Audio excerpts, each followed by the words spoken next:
It's morning already.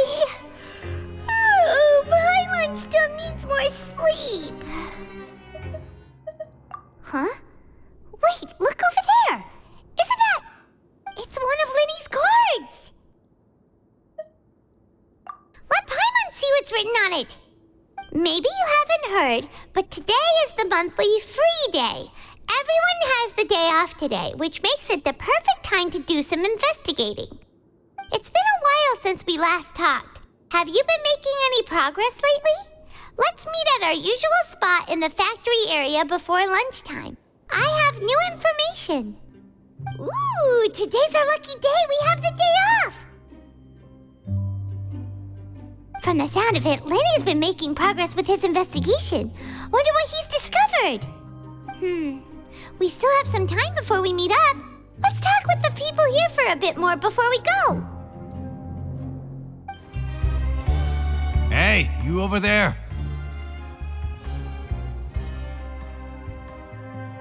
Yeah, you. Say, do you like playing card games? You know, like Genius Invocation TCG? You TCG players are like mint in the wild, literally sprouting up everywhere. Hey, come on now. What's wrong with finding fellow Invocation aficionados? Anyway, care to join me for a game? All right. No pressure. But why would you be looking for people to play Genius Invocation in a place like this? Don't people usually come here to fight? Whether you're throwing down cards or throwing punches, it's all a competition, isn't it? It's all the same in my eyes. There are lots of card players here in the fortress. When I saw you, I immediately thought, hey, even outsiders from other nations play cards. So I came over to say hi. Sure. Great! Since you've been here longer than us, you need to flex your seniority a little bit, right? Maybe you could start by telling us newcomers some stories about this place. I thought you would have already heard everything by now. All right, then. Did you have anything specific in mind? Or do you want me to just pick a topic? Why don't you pick? We'll let you know if we've heard it already. All right. Have you heard any strange rumors since you've arrived? Then, did you know that there are some people who are always gossiping over in the corner? There are two guys who are always skulking around in the corners of corridors gossiping. The bigger guy is Quisto, and the skinny one is Lavaroon. People call them the Bombshell Bros. I never really found their gossip very mind-blowing, and it's pretty much just the same stuff that I hear about when I'm at work every day. If you're interested, you can go talk with them. They tend to talk a lot of nonsense, but they aren't exactly bad. Good to know. Do you have anything else to tell us? Let me think. Sounds like you want to hear something a little more tantalizing. Oh, did you know that the Duke was also a convict in the fortress of Meripede before? Huh? Wait, are you serious? That's right. The Duke was an inmate just like you and me. Seems he was exiled here for committing some crime. Who knows how he ended up rising up to become the warden, though? To go from an ordinary inmate to becoming the manager of the whole place? I'm not gonna lie, I kinda respect that. A forbidden zone? Sounds like something that someone just made up. I've never heard of that. Where did you hear about it? It's just a rumor we've been hearing, but no worries if you've never heard of it. Do you have anything else you can tell us? Anything else? Not that I can think of, but I'll be sure to tell you anything interesting I hear next time. You'll have to play a game of Genius Invocation with me first, though. See you later. Hey, let's play a game if you ever have time.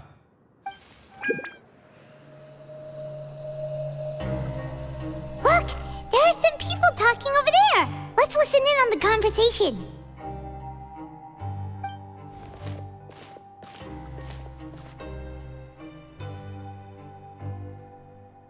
If you ask me, those pompous parasites on the surface act like they're all a bunch of aristocrats. Do any of them give half a hoot about a bunch of dogs like us? Hey, speak for yourself, mate. I'm no dog. Oh, you think you're special or something? If you're here, then you're just a convict like the rest of us. I've heard that even if you're released after serving your sentence, going back to life on the surface ain't any better. Once a criminal, always a criminal. We're marked for life. I don't buy that. Hey, how cool would it be if the whole world was destroyed by a giant flood and everyone had to start over from nothing? What kind of filthy bilgewater are you spewing? I have family up there. You best shut your sewer hole with talk like that. Listen, things ain't so great on the surface, but who says that you have to leave? I've heard that you can still stay here and work even after you've served your sentence. Not bad if you ask me. Who wants to live in the ruddy overworld anyway? And what makes you think they want to hire someone like you? It's one of the great mysteries of the universe, how someone as useless as you is so confident. Whoa. Sounds like they're really unhappy about the overworld. Speaking of which, Paimon never heard anyone use the words overworld or underworld when we were living up there. Is it only something the inmates down here say? That's true. Anyway, I've already decided to stay here. I wish I could say the same.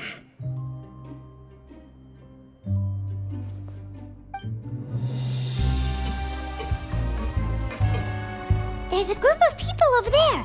Let's go listen in. So I said, that's not a faucet. Hey, who are you two? Why'd you come over all of a sudden? Oh, sorry for eavesdropping. Sounds like you were talking about something private. What's the matter? They're just looking to join in on our fun, that's all. Hey, don't pretend like it's okay for them to just interrupt us like that. Yeah, fine. You're lucky we don't mind extroverts that much. You hear that, Quisto? What nice! Your expressions tell me you're looking to hear some juicy info, am I right? But before that, it just so happens that I know you two. Really? Are we that famous? You're kidding. How often does anyone get a personal tour led by His Grace himself? Practically everyone was talking about it. Word has it that you also caused quite the kerfuffle. A little mistake, huh? I like the way you put it. You see, people with a good attitude can join our group anytime, unlike some of the others here. Your group? I'm Quisto, and this is Lavaroon. People usually call us the Bombshell Bros, but don't worry. We're not playing with bombs or anything. It's just that our information is always so explosive, and we blow minds on the regular. So, you two really like to gossip?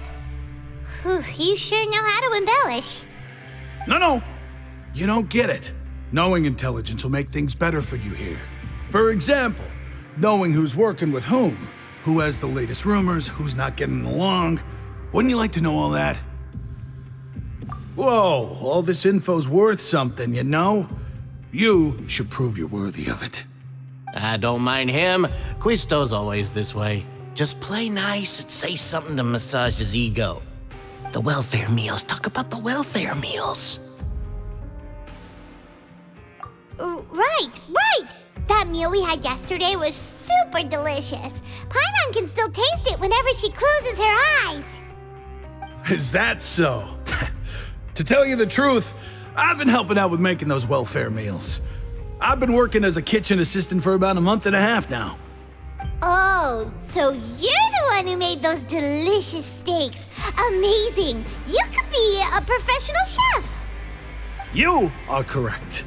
I am a true professional. In fact, I even went to culinary school. But enough about that. Since you like my cooking, I guess that means we share similar tastes. Listen carefully. This little bombshell will help you learn what's really going on here in the fortress.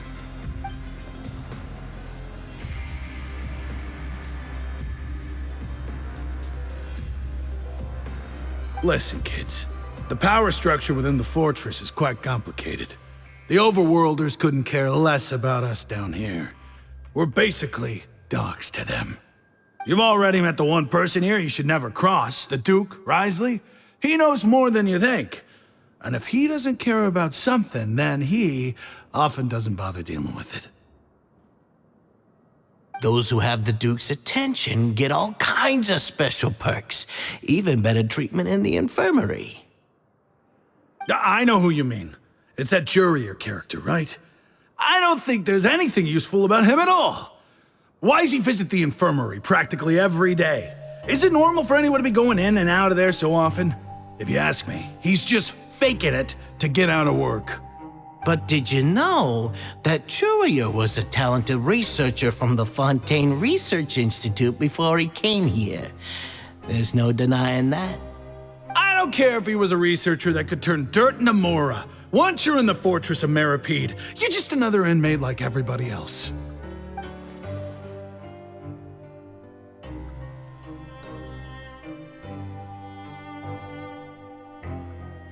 Speaking of which, the last time I saw him, he was passing by in the corridor with Lorvine. I also heard they started arguing in the library and got into a fight, right? Guess that's just how terrible of a guy he is. You mean he hit a woman? Wow, I never imagined he was that bad. But that Lorvine's also quite the odd one, you know? She's always gabbing away, got into a fight with a man, and she also got sent to the infirmary. Come to think of it, I always see her going to the sick bay every couple of days, too. Wait a second. You don't think? Do you think could it be that they're secretly meeting there to go on dates? But it's really hard to imagine. After all, I do remember seeing Lorvine beat Jurier to a pulp that one time. And we might be overthinking things.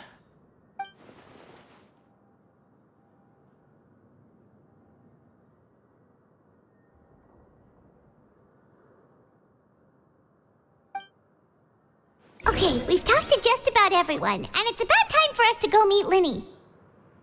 According to the card he left us, we should go meet him in the production zone. Is it really all right for us to talk about people behind their backs like this? That's just how it goes. Good gossip is still gossip.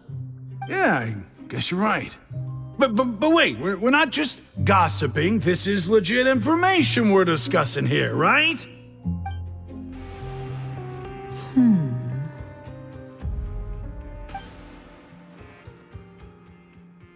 Huh?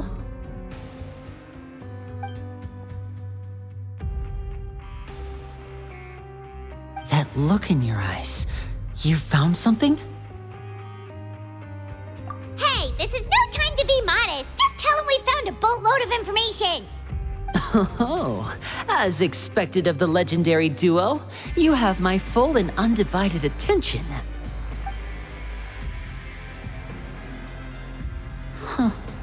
I'd have never guessed that myself.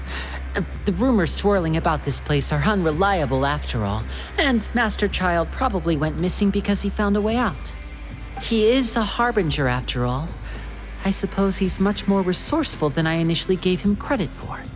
Unfortunately, this isn't enough for our final report to Father. We need to find out Master Child's exact whereabouts.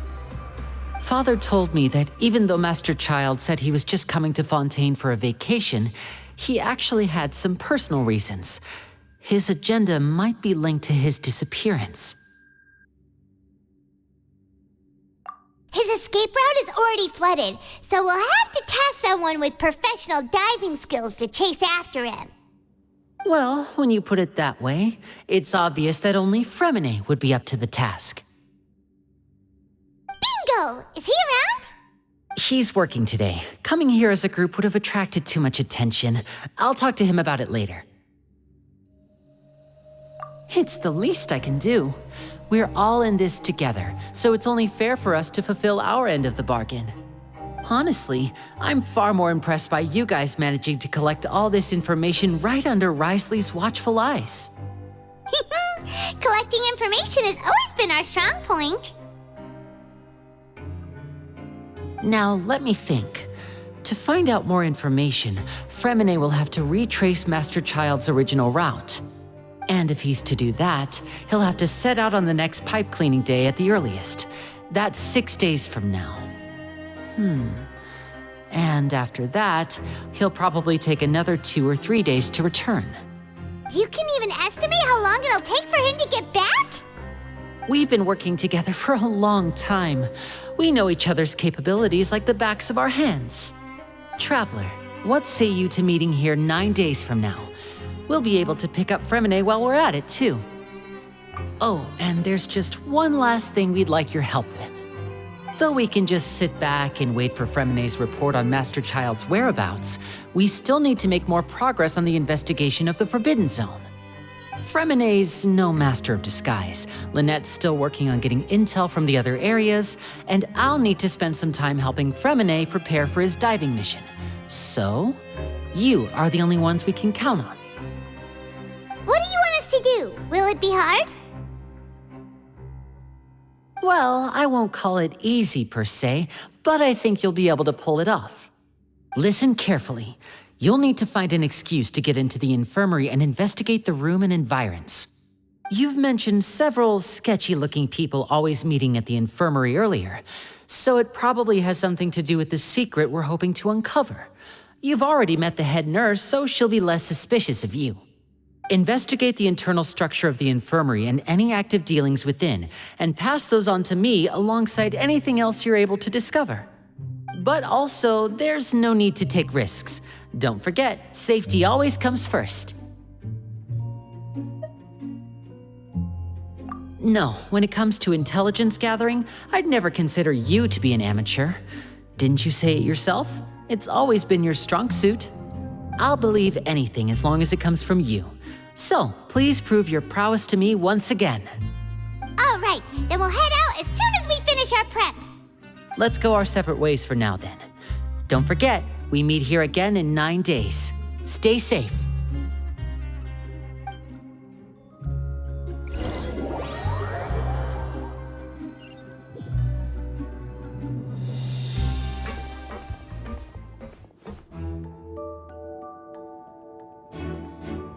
Hey, stay here for now. Paimon will take a peek.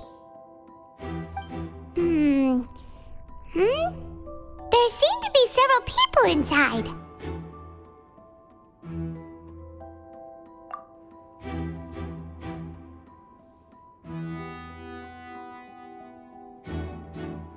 Right. I feel It's not impossible. Oh.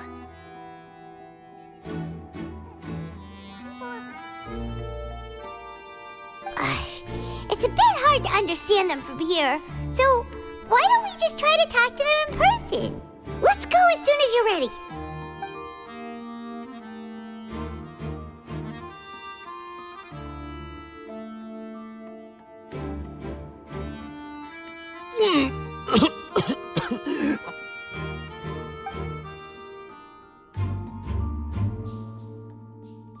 Someone, please help! He's sick!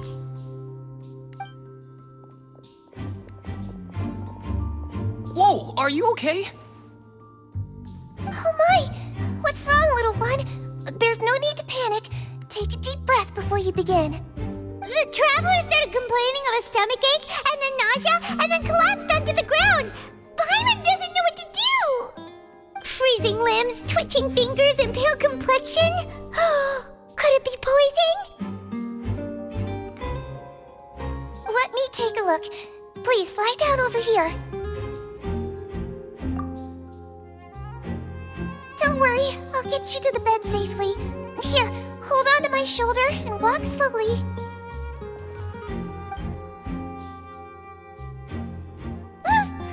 You can do it, traveler. Don't apologize. You're sick after all. Now, please relax. I'm just going to do a preliminary checkup on you.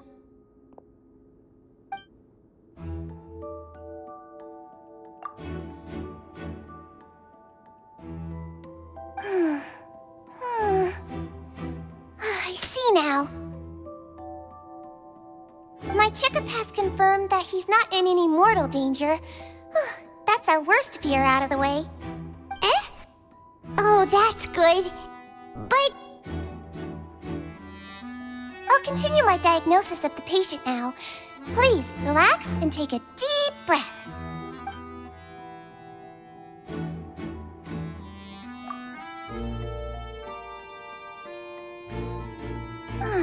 Don't sense serious damage to your organs either. Does it hurt when I press here? And here? Huh? But based on my initial checkup, there shouldn't be a problem here. Oh, how strange.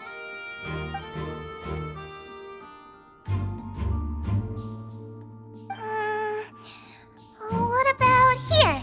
Does this hurt? Oh, I understand. So that's what it is. I think you just ate something that disagreed with you. That's all. Nothing too serious. Outside of a pretty bad stomachache when it decides to act up. so that's what it is. Thank goodness it's not anything more serious. And there have been other inmates complaining about the food recently. I'll inform our head chef, Mr. Woolsey, of this problem as soon as possible. Congratulations! The health risk is incredibly low, so you should recover within a couple days. Why don't you take a rest here while I go get some medicine for you? Miss Levine, I'll have to trouble you to help me look after this new patient while I'm gone. Very well. And she hopped away just like that.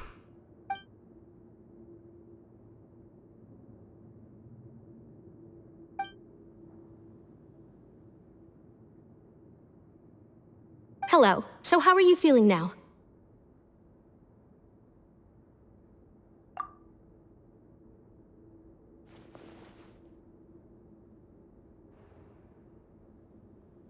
His stomach ache's really bad. He was stumbling about the whole way here, so Paimon's really worried. If Miss Sijuin says it's not a serious problem, then there's no need to worry.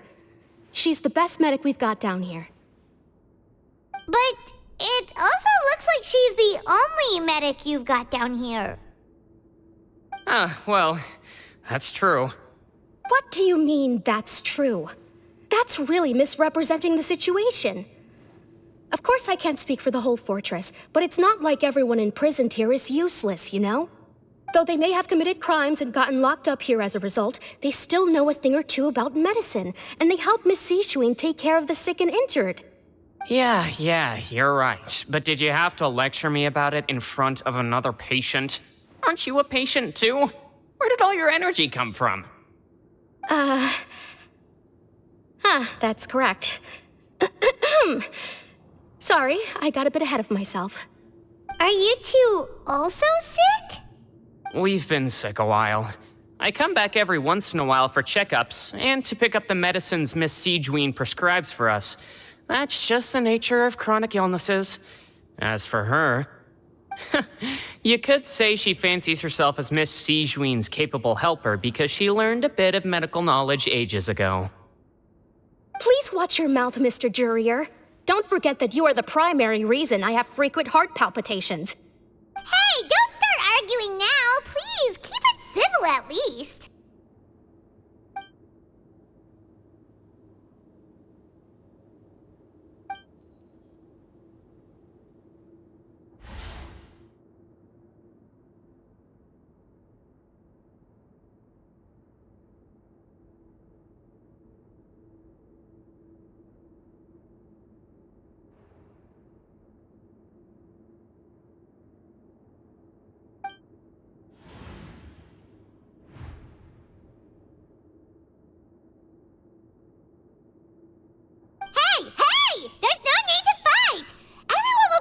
Someday, so there's no need to argue over silly things like this.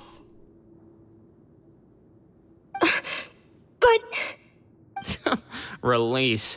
It's way too early for us to even think about that. And who the heck knows if we'd even be able to continue our previous lives?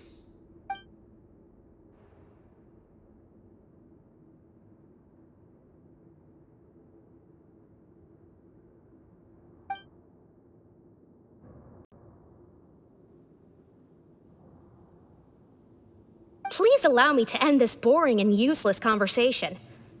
Oh, and Mr. Jurier, I don't want to see your face here again anytime soon. And same to you, Miss Lorvine. Anyway, that was more than enough rest for me, so I'm going to get out of this excessively noisy place. See you later, everyone. He just slowly walked off like that? That's just what he's like. I'm sorry you had to see all of that. I'm Lorvine, and that's...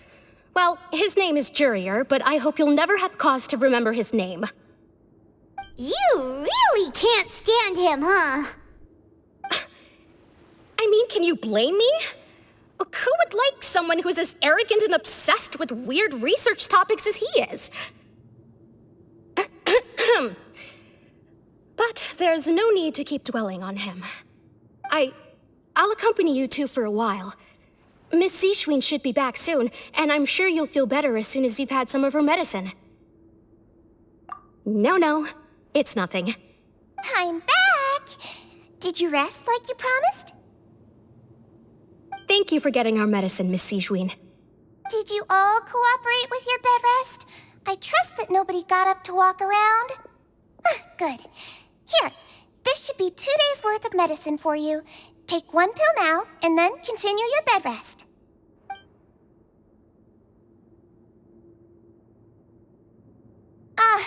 Miss Lorvine, I left in a bit of a hurry just now. Do you still remember if we discussed the color of the pill that you should be taking today? I remember. You said it should be yellow.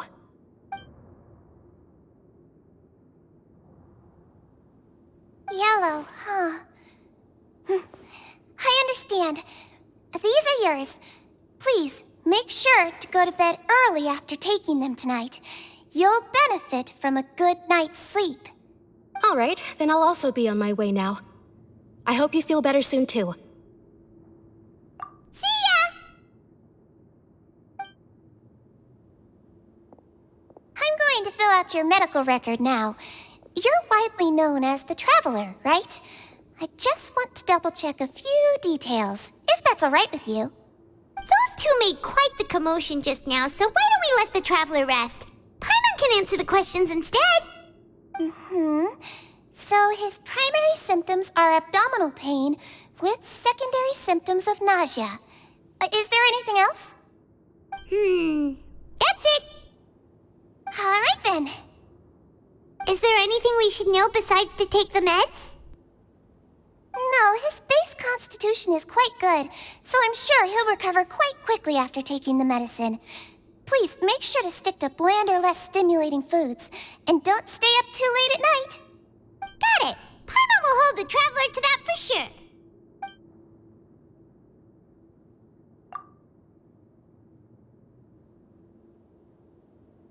Oh, you're going to take a nap already?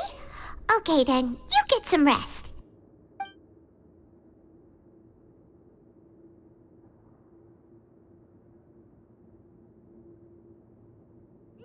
We've been to lots of places together. He may look a bit under the weather now, but he's actually super strong.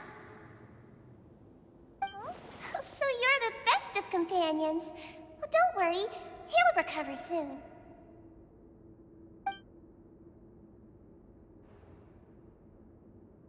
You're awake.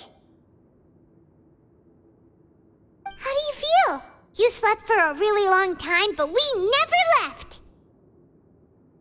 Well, now you can go back without a worry in the world. Remember to take your meds regularly, and remember bland foods. Thank you, Miss Sijuin.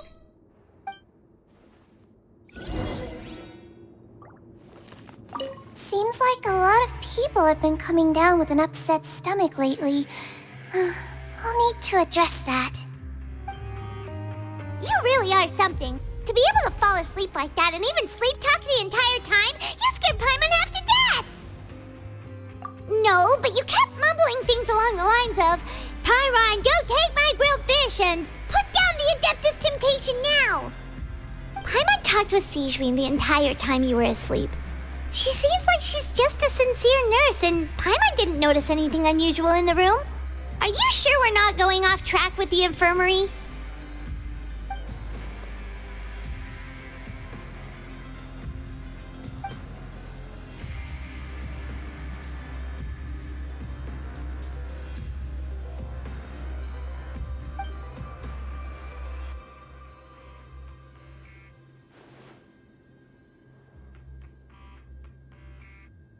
Whoa, you really are super thorough. All those tiny little suspicious things that Paimon didn't even pick up on. We've got to give the info to Linny.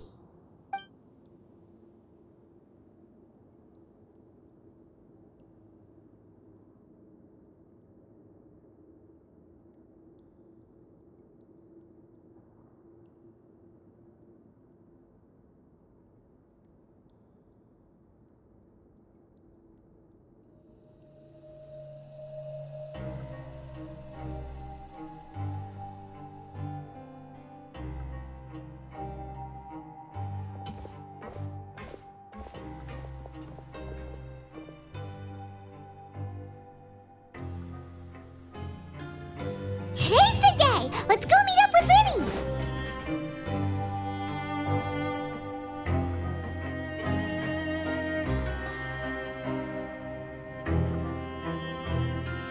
Oh!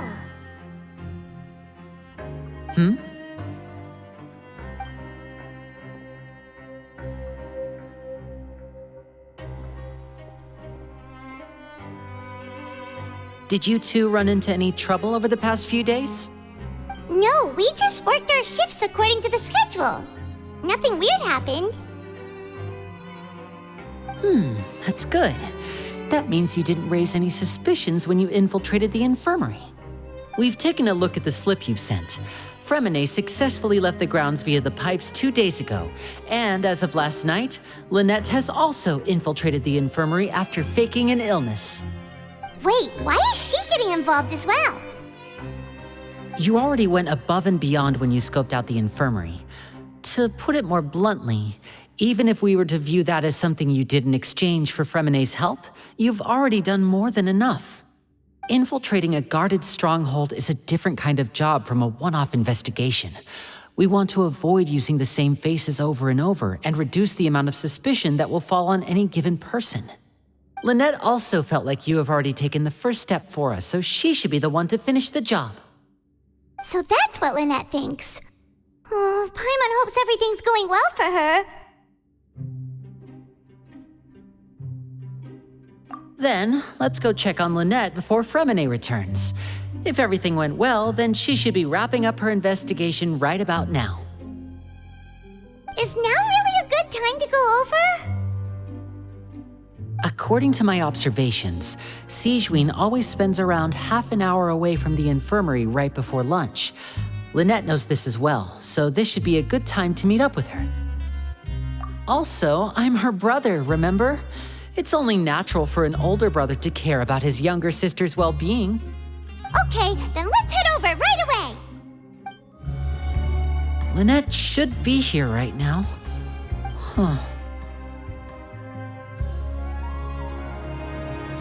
Strange. Lynette? As expected, Sigewinne isn't here, but why isn't Lynette here? No, Lynette rarely deviates from the plan. We agreed that if she were to make changes on the fly, she'd find a way to let me know. Unless... Let's see if there are any clues around here. We can look while we wait for her. Who knows? Maybe she'll be back soon. Okay. None of the beds have any signs of having been slept in. Except that one over there. That's the one Lynette must have used, right? You said she was pretending to be sick. She would have said her migraine was having a particularly bad flare-up. Generally speaking, the head nurse would then ask her to lie down and rest while she left to retrieve the medication. Which means either the head nurse didn't return the entire time from when Lynette laid down up until she left the bed, or the nurse intentionally left it this way.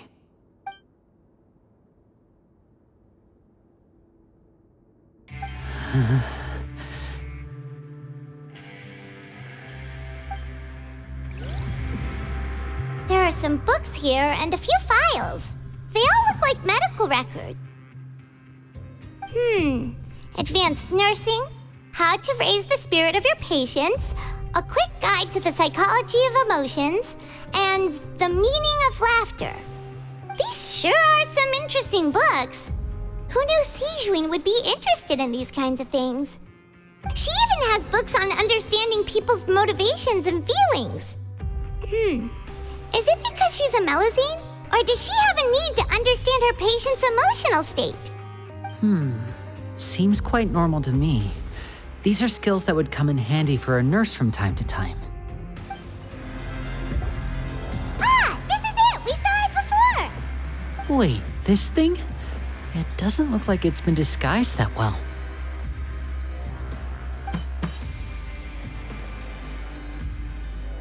The space behind it is empty. From its size, I don't think it's an entrance that is meant to be taken apart.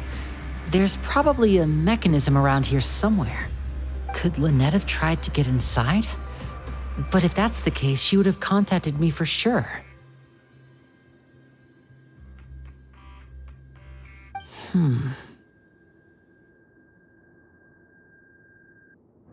Let's look around here for some more clues. Don't panic, just take another look.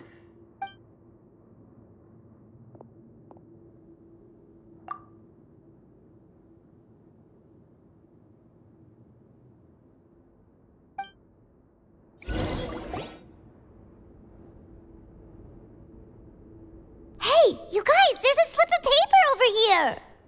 A slip of paper? It's right over here, and there's a bunch written on it too. It reads, "Out of respect for your usual practices, I'll use a piece of paper or card as the medium to pass on my message. You may consider this as me giving you my best regards." This is... Is that all? The back. This is... Show me! Now! That look on your face. Paimon's reading it now.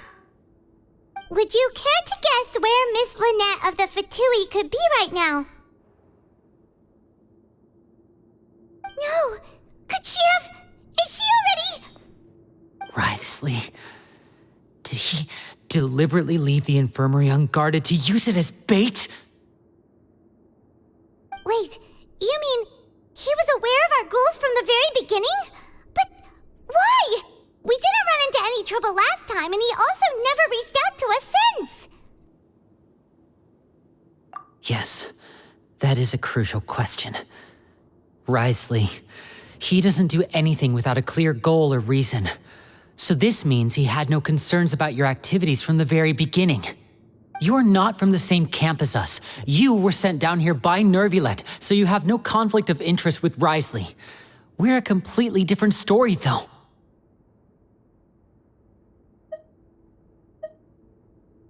I'd like to know that, too. Why did he only go after her? Don't panic, just think everything over. I have to stay calm. This is not like what happened last time. The situation's different now.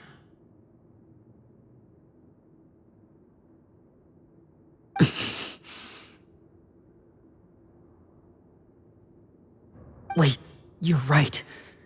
Wait, but that means... The fact that Fremine was able to leave the grounds, could Wriothesley have let him go as well? But what does he gain by letting Fremine leave like that?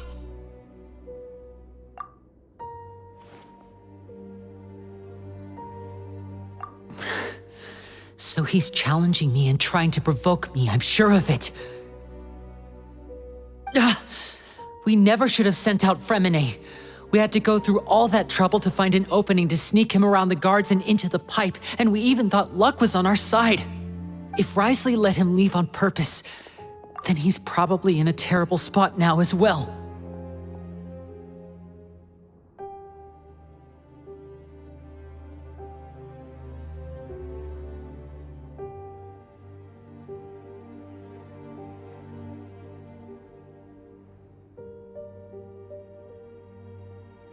Lenny's getting more and more panicked. We have to calm him down.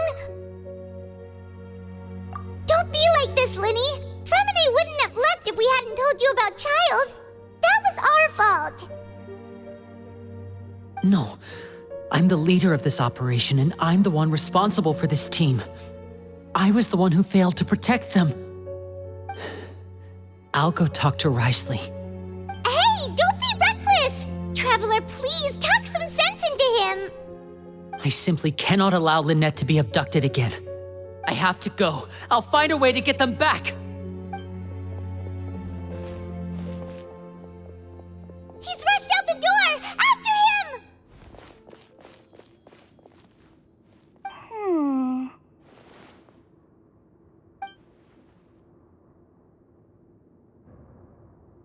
Right.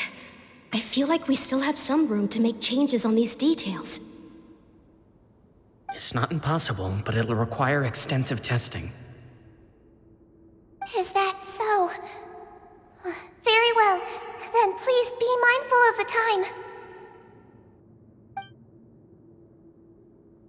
Huh? Is someone?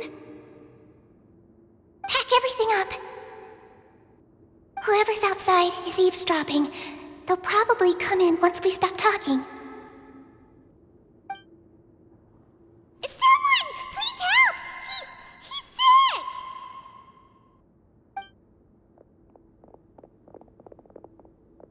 Whoa, are you okay? These two. As expected, they've already found this place. Oh, they are quite sharp.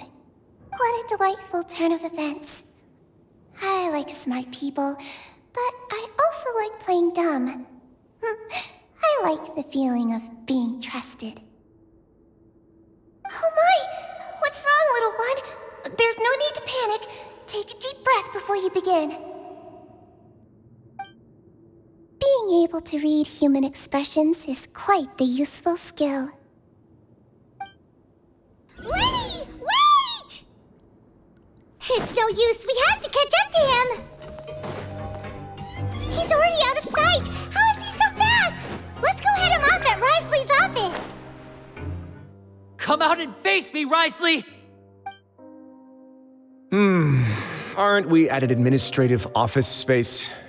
Why don't you at least try to follow even a couple rules from the fortress's indoor management regulations? What did you do to my sister? I ran into the young miss at the infirmary. I'd heard that she was suffering from quite the migraine, so I decided to invite her over for a cup of tea. I do have some teas in my collection that can work wonders against such an illness. Stop joking around! Where did you take my siblings? I have also heard that your performances are quite the spectacle. Miss Lynette would sometimes enter a box filled with water, only to emerge the next second from another place altogether. Maybe she'll appear behind you right now if you were to turn your head. Is he trying to trick me into turning my head? No, he's probably not looking to attack me right now. All of the hostages are in his hands, and he's even in the mood for small talk. That means Lynette is probably still alive. You knew we were investigating the infirmary from the start, so you deliberately aroused the Traveler's suspicions and baited us into continuing our investigation, just so that you'd be able to kidnap Lynette.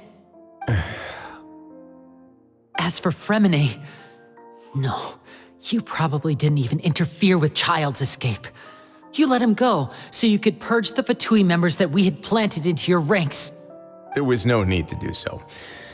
The Fortress of Meripede is a pretty pleasant place. Most people enjoy their lives here.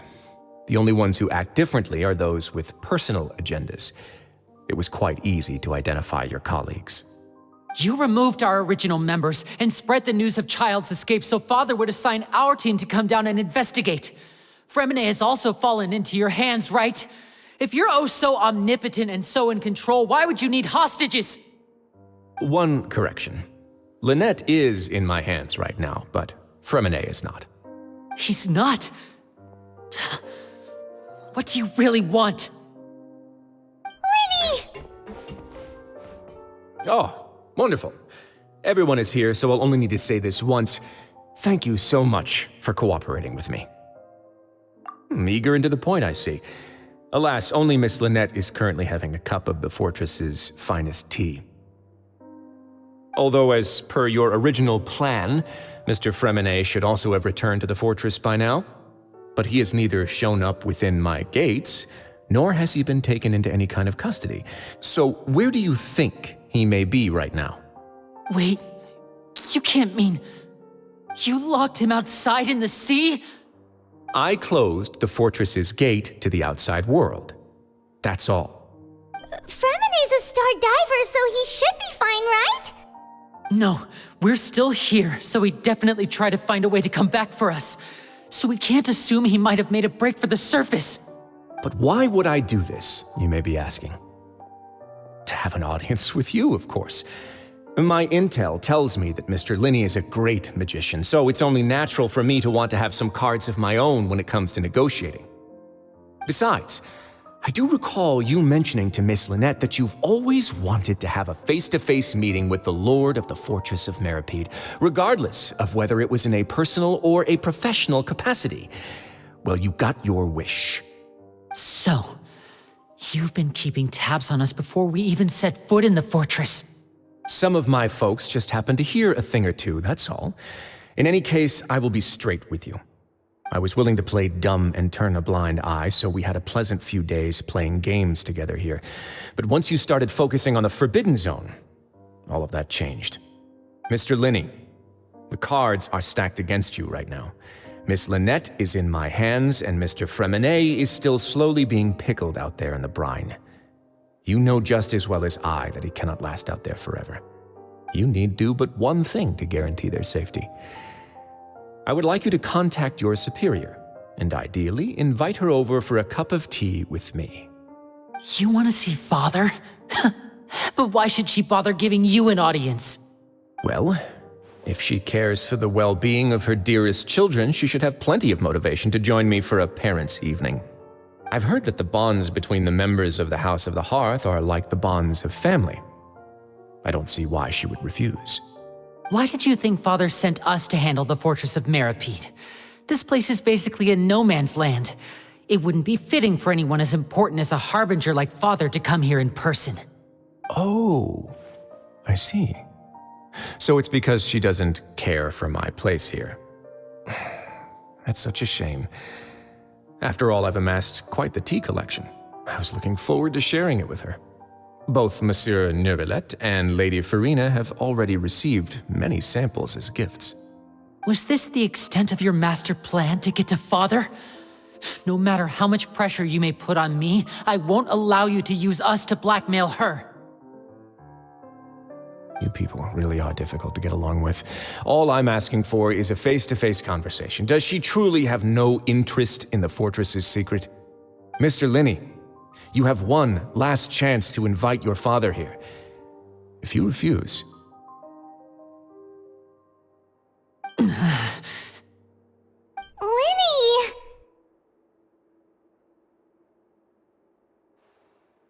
Instead of asking why I'm doing this, why don't you try to see things from my perspective for a second? From the very beginning, the Fatui has been actively infiltrating my fortress. I gave you a warning by cutting off the first few operatives I found, but that only caused you to double down. Had you given up on the fortress then and there, I'd have no reason to want to talk. Mr. Fremine left the fortress on his own, and Miss Lynette tried to pry out my secrets right in front of me. No matter how you look at it, the responsibility for this falls on you. I shouldn't ask Father to do anything because of us. 6, 5... Wait, 2, 1. Time's up. It really is a shame, Mr. Linney. Risley! Negotiations have broken down. Please leave, ladies and gentlemen. It's time for my afternoon tea. Yeah, listen to the Traveler. If you can't talk to Linny, can you at least talk to us? You do realize that I'm only letting you go because of Neuvillette, yes?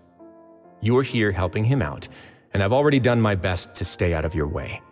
But that doesn't mean you can just do whatever you want. The fortress may be small and remote, but it still has its own set of laws.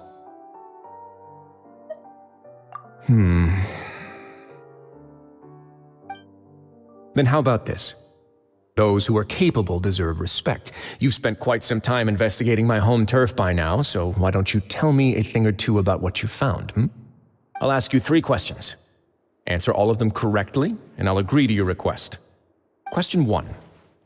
Regarding the hidden rules of the production zone, what is the truth behind the one about not being allowed to work for 3 days in a row?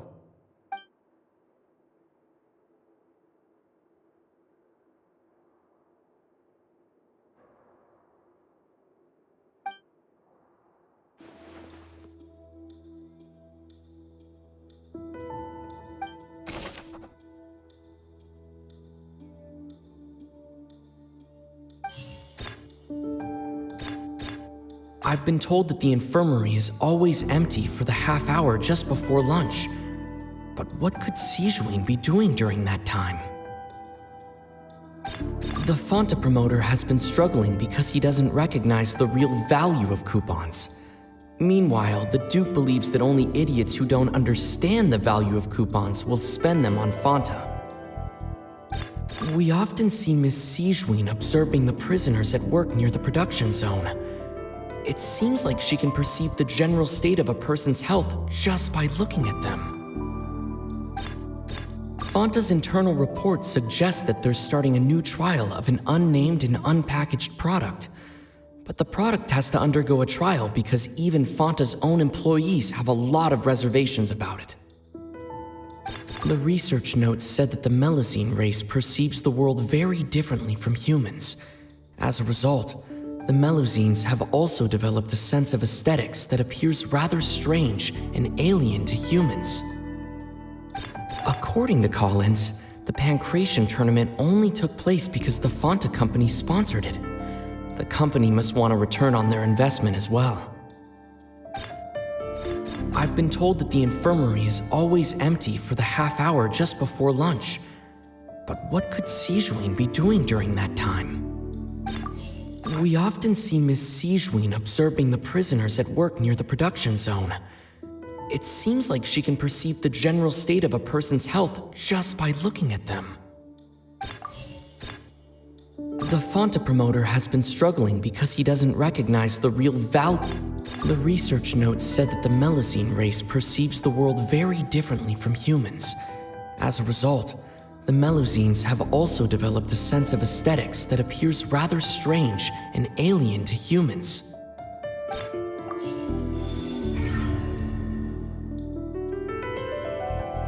Ah, so that's what's going on. Paimon understands it now. Who would have guessed?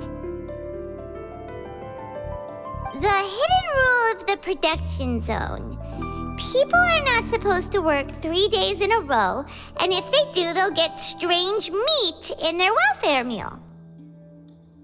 At first, we thought this strange meat must have something to do with the people who disappeared, but in reality, they were all prepared by Sijuin, the head nurse. She often visits the production zone to observe the workers' health and makes a note of anyone who has worn themselves out after 3 full days of work. Out of her sense of duty as the head nurse, as well as her genuine concern for the workers' health, Sijuin visits the cafeteria right before lunch and cooks an extra dish for those who can use the stamina boost. Sijuin has only the best intentions with her surprise gift and doesn't want anyone to find out about what she does. However, unfortunately, Melazines as a race perceive the world differently from humans, and their sense sense of aesthetics is even more alien to us. The recipients of her lovingly prepared special meals cannot taste the care within and usually just freak out. Are we on the right track? Not bad. You've uncovered Sijuin's secret and even guessed her intentions correctly as well. It's nice to know that her efforts have not gone unacknowledged. All right, now for my next question. There are also some hidden rules in the Pancration Ring, including the one that you're not allowed to support both sides of a fight. Why is that?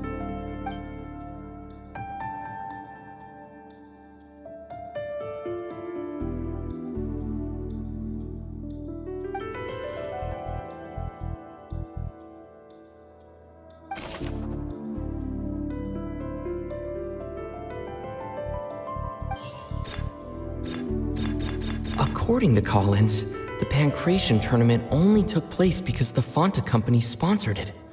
The company must want a return on their investment as well.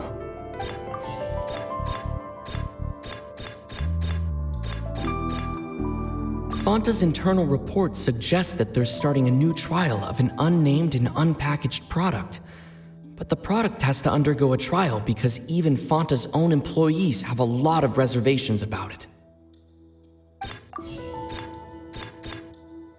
The Fanta promoter has been struggling because he doesn't recognize the real value of coupons.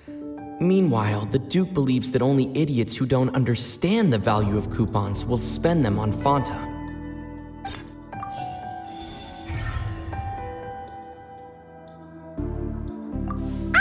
Paimon gets this rule too now, so there really was nothing to be afraid of. That hidden rule of the Pancration Ring is about how, people are not supposed to bet on both boxers at the same time. And if they do, they'll receive a package containing a strange, blood-colored liquid. People get scared when they see it because they've subconsciously begun to associate it with the missing boxer. But really, it's just a bottle of the latest yet-to-be-named and packaged new Fanta trial product. A blood-red drink. It's no wonder even Fanta's own staff were questioning the company's decision-making. The company, facing backlash from its own staff, decided to try to trial the product on a smaller scale to see how it might be received by customers. They came to the fortress of Meropide and offered to sponsor the Pancration tournament so they could push their new product. But the Duke completely refused to even entertain the idea. The Duke, knowing how valuable coupons are in the fortress, knew that only total idiots who didn't understand their true value would bother buying a Fanta product here. And so, only those who proved their stupidity by being dumb enough to bet on two opposing sides of the same match were selected to receive the drinks. I acknowledge the effort you've put into bringing the truth of this mystery to light. Although, based on your description, that Fanta promoter is a bit too careless with his words, I may just reconsider my collaboration with the company. All right, and here's the final question. What's the secret behind our head nurse and all of her patients in the infirmary?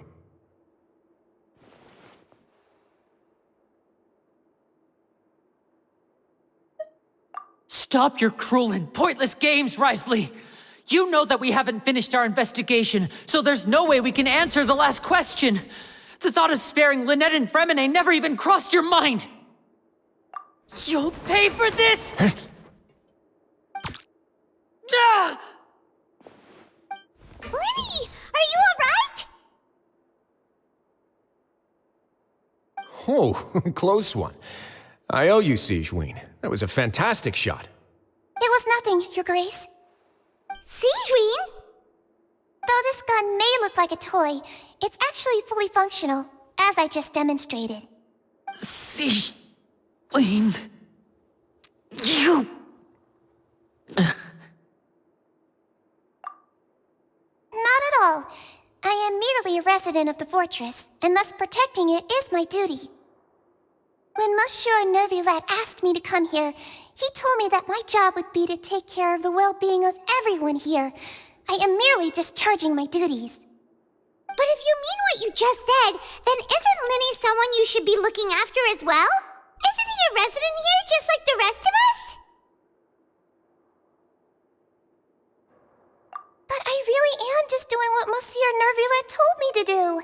Everything I did, I've done to protect them. Had I not, they would be in far more dire straits right now.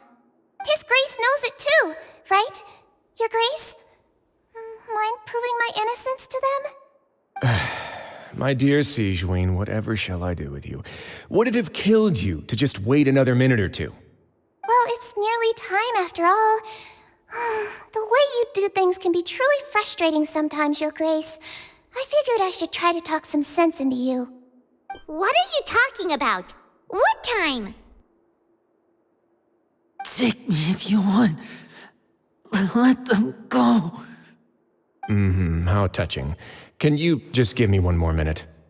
Don't be like that, Your Grace. All right, everyone, calm down. 2 more visitors will be arriving any time now. I'll go get a cup of tea. Miss Sigewinne, I leave Miss Lynette in your care. You... What are you doing? I believe I hear footsteps.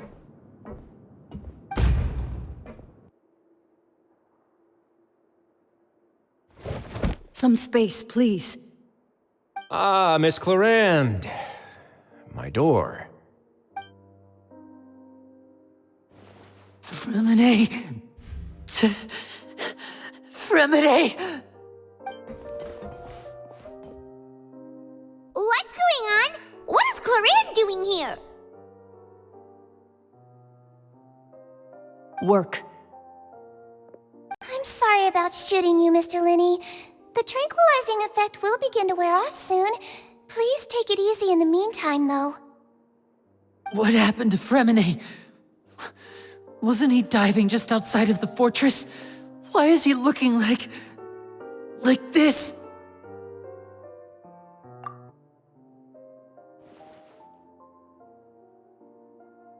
A flushed face, an accelerated pulse. He must have consumed primordial seawater. What did you say? Please, make some space. I'll need to give Mr. Fremine a more thorough checkup. Your Grace, I'll leave the rest to you. I'll talk to Clarande while you get Fremine to where he needs to be. Everything else can wait.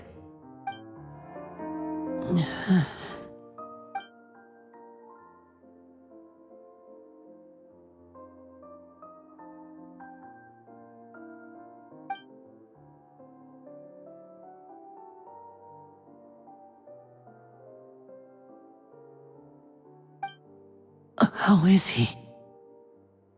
These symptoms are probably caused by an acute ingestion of a large amount of primordial seawater. Still, his condition is not critical. Of course, it would be best if he stayed for further observation. Let's leave him here for now, and move him to the infirmary once he's recovered a bit more. Sorry. I am aware that the infirmary may not be your favorite place in the world at the moment. We do only have a single clinic in the fortress, however. Why would he ingest a large amount of primordial seawater after leaving the fortress? How could that possibly happen? Please, look after Mr. Fremine for the moment. I'll go fetch some medicine and a respirator. Oh, I'll bring Miss Lynette back with me. Where is she? How is she right now? Oh, she just took a nap in an empty room after I tranquilized her. If my calculations are correct, she should also be waking up right around now. You might not believe me, but His Grace and I actually made some snacks and tea for her.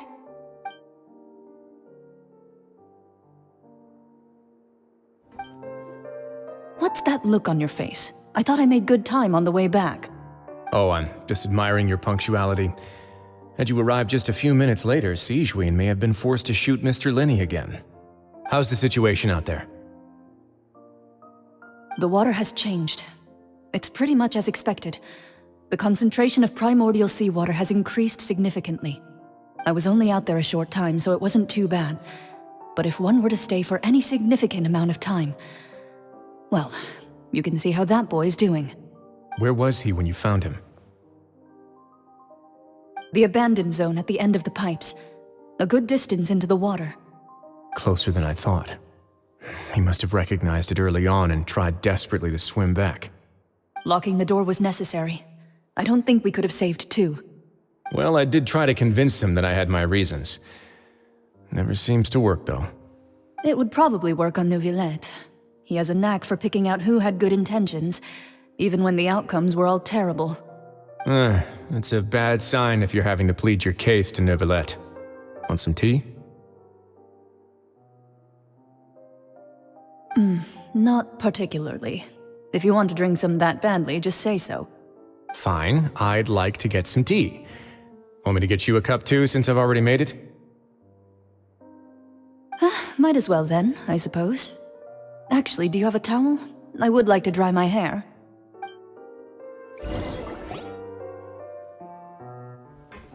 Linny, are you okay?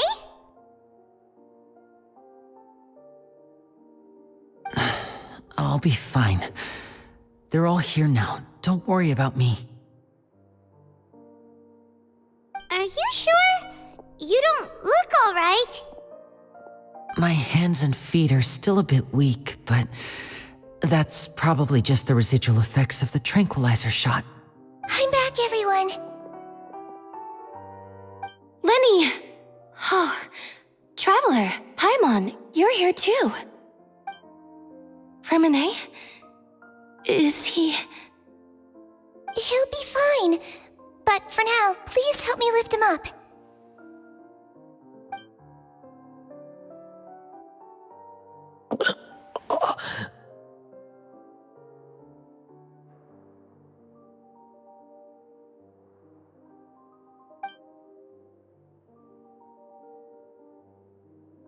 His breathing's beginning to slow down. Give me a hand and help me get him to the infirmary. Yeah, I'll take him from this side. Lynette, together? On it. Traveler, you seem pretty worried about him. Want to come with us? The Duke and Clarande are gone. They probably went to get some tea. The Duke will explain the truth in just a bit. Miss Clarande will need a break, since she only just returned from rescuing Freminet out of the sea.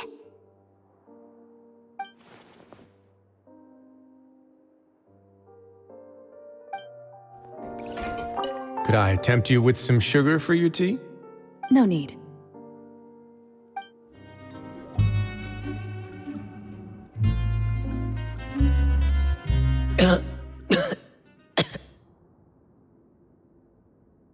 He's awake.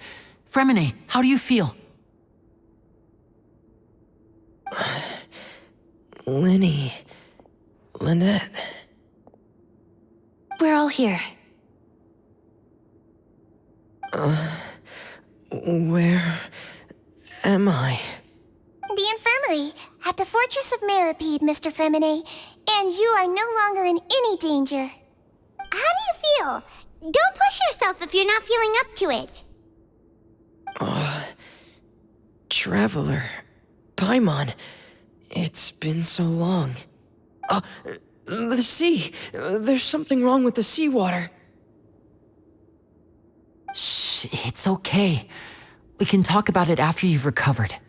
No, listen to me. This is really serious. There's primordial seawater mixed into the regular seawater. I don't know why it's there, but no one should touch it. Pipes... Right, the pipes. It's all coming back to me now.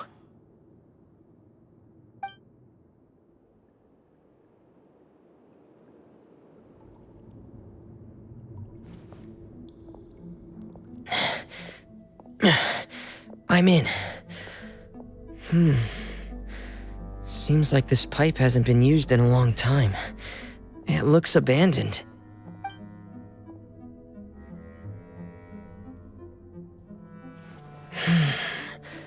Where could Master Child be?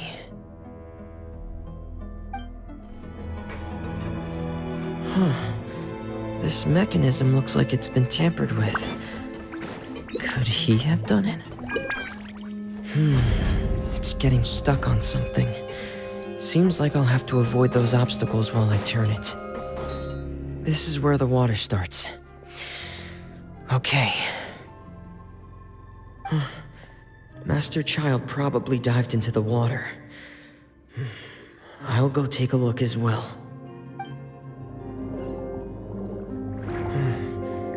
The vegetation here is a bit more sparse.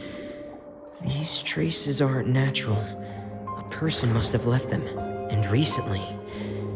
I should be going in the... There are traces here too. I need to keep going.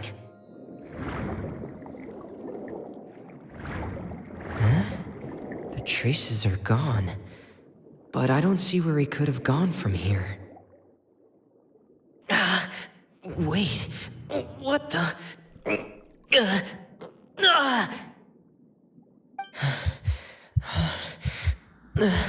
My heart is racing, and it's getting harder and harder to breathe. What's going on?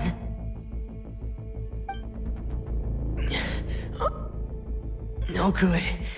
I have to get back. They still don't know anything about what's going on. If I turn back right now, I should still be able to make it.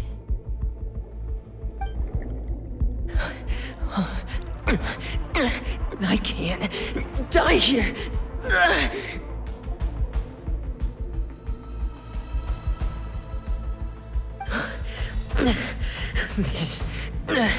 This is bad.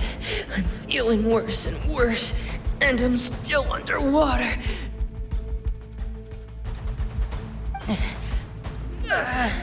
I have to push on.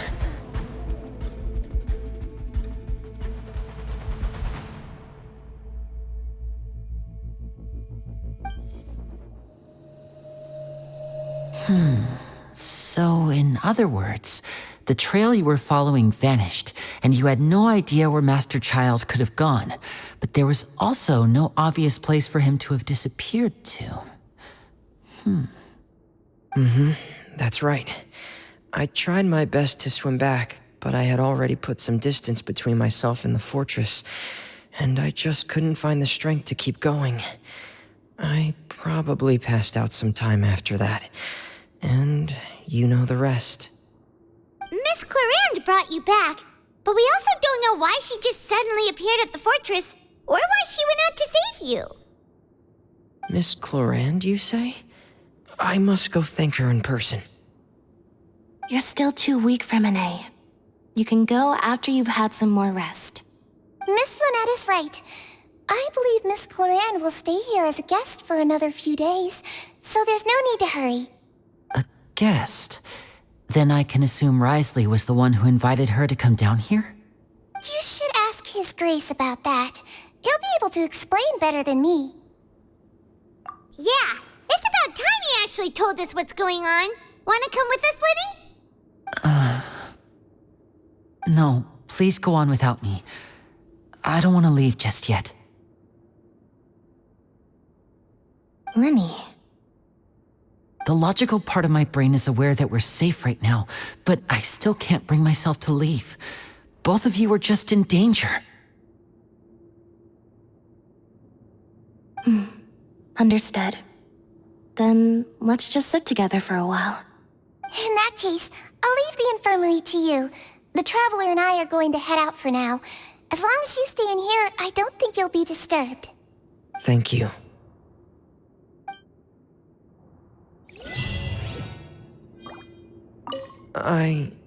I'm so sorry, Lenny. I'm also really sorry, Lenny. I should have been more careful.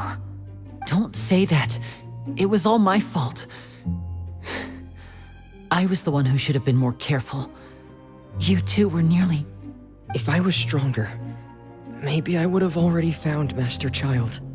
No, how can you say that? Huh? I'm sorry. What I'm hearing is, we all dropped the ball at some point during the mission, so the responsibility falls on all of us. Isn't that right? Yeah, that's right. It's on all of us. Lenny, we understand that you're worried about us, but we're worried about you as well. Please don't blame yourself.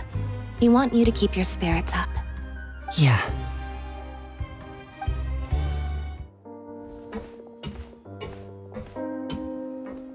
Excuse me. I take it Mr. Fremonet's condition has stabilized? Of course. I wouldn't have left the infirmary otherwise. I've been expecting those two, but might I inquire as to the purpose of your visit, Miss Sidgeween? I wanted to check up on Miss Cloran. How are you feeling? Mostly fine, I think. If you don't mind, I'd like to perform another quick physical exam. It'll just take a few minutes. All right. Thank you for looking out for me. I'll take my leave for now, then. Well, want to explain yourself, Risley? Of course, but I'm not partial to the word choice of explain.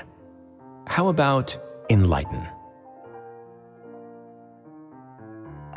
Where should I begin? How about you start by asking me any questions you have? You can start with whichever one you'd like to get answered the most. Then Paimon will begin. Did you know about Lenny's goals from the very beginning? No. I just knew they were Fatui operatives sent to the fortress by the Knave. As for their specific goals, I only figured those out as you made progress on your investigation. You managed to monitor and stay ahead of them even though you didn't know what they were trying to do? They came here with ulterior motives. I'm quite adept at discerning what that kind of behavior signals. Initially, I thought their goal was just to investigate Child's disappearance. Linny suggested that I had deliberately let him escape, but in truth, I didn't really do anything special to help or hinder him while he was here. Everything he did, from finding helpers to leaving this place, he did on his own. Of course, it's inevitable that the Knave would make a big deal out of her fellow Harbinger's unexplained disappearance. I'm also quite curious about where that Harbinger went, so I figured I might as well let the Fatui do their own investigative work. All I care about is the answer. So you were hoping Lenny's group would just do your work for you! You make it sound like that's a bad thing. Unfortunately, things didn't go as planned. I assume that Fremonet has told you already the ratio of primordial seawater around the fortress of Meripede is on the rise. The Forbidden Zone has always been Linny's target, and you got roped into that investigation after running into him. I began to intervene out of concern for your safety, and also to prevent the fortress from becoming entangled in more irksome matters. Are the rumors true that you're also a former criminal? Now, why would you put it like that? Isn't staying here all day and serving as the manager of the fortress a kind of sentence unto itself? Another form of prison? I just happen to have some support from the rest of the inmates, that's all. Oh, right! Paimon wanted to ask, who invited Cloran down here? Me, of course. I paid her good mora to come down to the fortress for some field work. As a champion duelist, Miss Cloran could be considered to be an independent party. I needed to find an exceptionally capable person to help me get through the impending crisis. And saving Fremonet was part of that crisis? You can think of it like that, yes. Credit where credit is due, that boy is quite adept at diving. Had conditions not been as hostile as they were, he probably would have found the missing Harbinger already.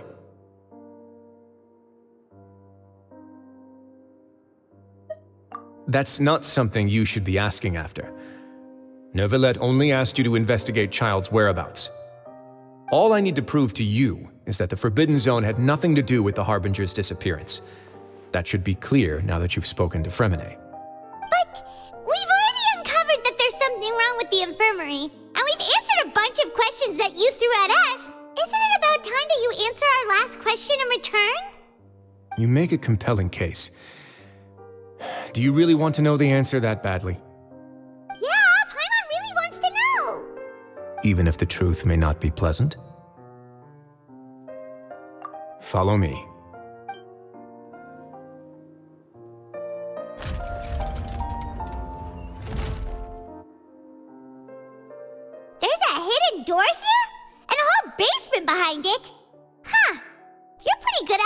Chef Risley.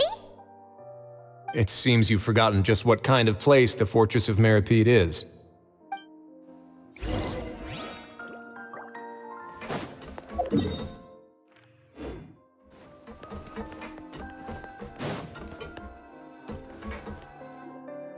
Stand on the central plate. Wait, is there a secret mechanism or... Whoa!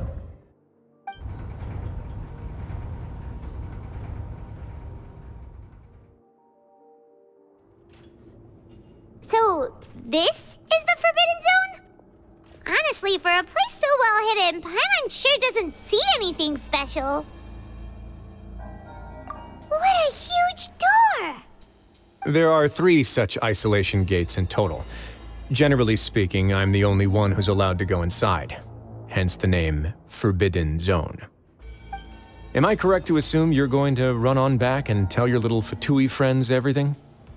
Well, Paimon wasn't thinking of keeping anything from them. Well, I'd advise you wait until you've seen the whole truth of this place for yourself before deciding whether or not to tell them. Huh, so there's a switch on the side. Stand back.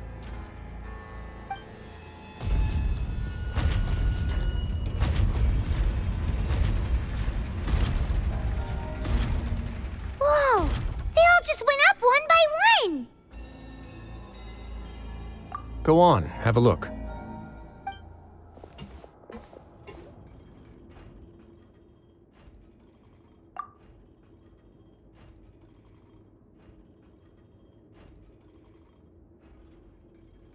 I've been interested in what lies beyond that gate ever since I assumed leadership of the Fortress of Meripede. Of course, it would be unwise to recklessly open it, but it'd also be risky and negligent to simply ignore any potential danger that could be behind it. The readings on that dashboard have not budged since the day when I first laid eyes on this place. But over the past year, the needle has crept upwards from its original position, likely because some parameter it's been tracking has changed, if only infinitesimally. Normally, I would have ignored it, but I happened to have some free time when I noticed it, so I investigated. Any guesses what the reading could be tracking? Very reasonable guesses. I've considered both of those as well. Unfortunately, our dashboard is tracking something less ordinary. The temperature should vary with weather and climate changes, so for something that rarely shifts, the water pressure is more likely. We ran a few tests to increase the pressure from the outside, but the readings didn't change at all. Later on, a few more possibilities occurred to me, such as a potential connection with the primordial sea. I began to make a few preparations based on that hypothesis. Over the past few days, the needle has moved again. With that and the symptoms that Fremine displayed after leaving the fortress, I can now confidently conclude that the readings represent the concentration of primordial seawater in the seawater nearby. The concentration of primordial seawater? But we're already under the sea! And that is precisely the problem. We're at the bottom of the sea, and now we're surrounded by toxic seawater. Somehow, primordial seawater got mixed in, and the concentration is steadily rising. Yes, that's very likely. But forget about the two of us. Not even Novelette knows where the primordial sea could be, much less where we could find and plug a leak. Oh. Oh! Seems like you've figured it out. I believe the primordial sea lies directly beneath this sluice gate. For some reason, the primordial seawater levels have risen significantly, and it's now very close to us. The indicators are now red. Although the gate still stands, some primordial seawater has already leaked out and mixed into the sea around us. If this continues, soon it will no longer be able to hold back the primordial sea at all.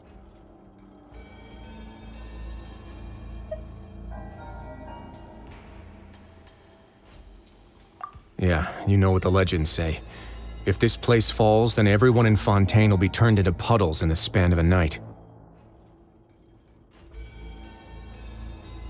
But that's just too weird! Why would the Fortress of Meripede be built right above a sluice gate for the primordial sea? Who built this place anyway? Your expression tells me you think this might be part of a vast, complicated conspiracy. To be honest, you might find the actual answer may be exceedingly boring. It's just that the secret of the Forbidden Zone had been long forgotten by the nation before I rediscovered it with my research. There's no single founder of the Fortress of Meripede in any traditional sense. What we know about its history has been left to us by the people who used to live here. When the previous Hydro Archon Egeria ruled the land, all convicted criminals from Fontaine were exiled. The people drove the criminals away like a wolf pack chasing away the banished. The criminals received no sympathy of any kind from the people. They were exiled to the desolate seaside, where they experienced only pain, struggle, and the bone-chilling cold. Some of them began to repent and prayed to the Hydro Archon, asking if there was still anything they could do.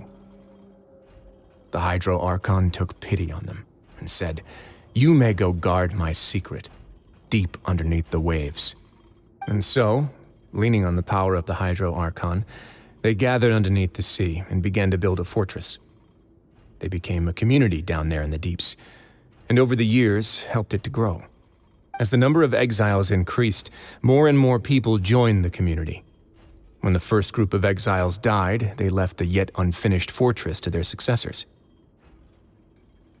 The Hydro Archon continued to lend her support, allowing the fortress and what it stood for to continue growing ever larger. Before long, this dark underwater fortress became the sinner's only home. And with that, the people here stopped referring to the fortress as a prison. They saw themselves as repenting sinners who would regain their freedom once they had sufficiently redeemed themselves. But as time went on, people also realized that the fortress was a lonely place.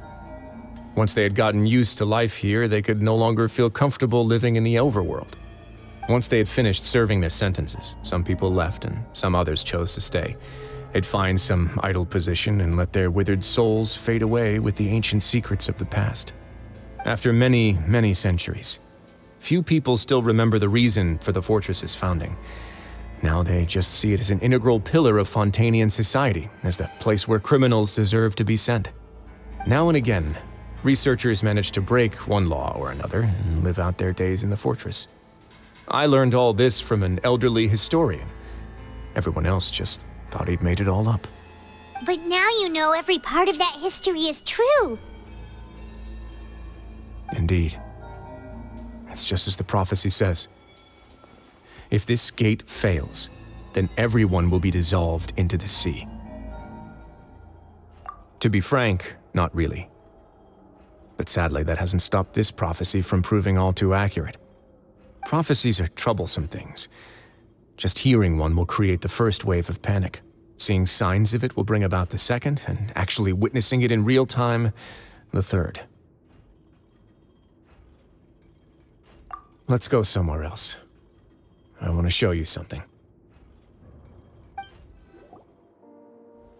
This is it. Your Grace, perfect timing. The results from our last round of experiments have... Wait, Jurier, he's not alone! Huh? Lorvine and Jurier? No need to panic, you two. I've already told them about our plan. What? After you warned us not to tell a single soul about any of this? I'm skeptical as well. Are you sure they are trustworthy? The results speak for themselves, don't they? These two may already know more than you could ever imagine. All right then, if Your Grace insists. They seem harmless enough, so I'll trust them for now. How about some reintroductions? This is Jurier, one of the highest-ranked researchers from the Fontaine Research Institute. He used to work under Edwin. I trust that you've heard of Edwin?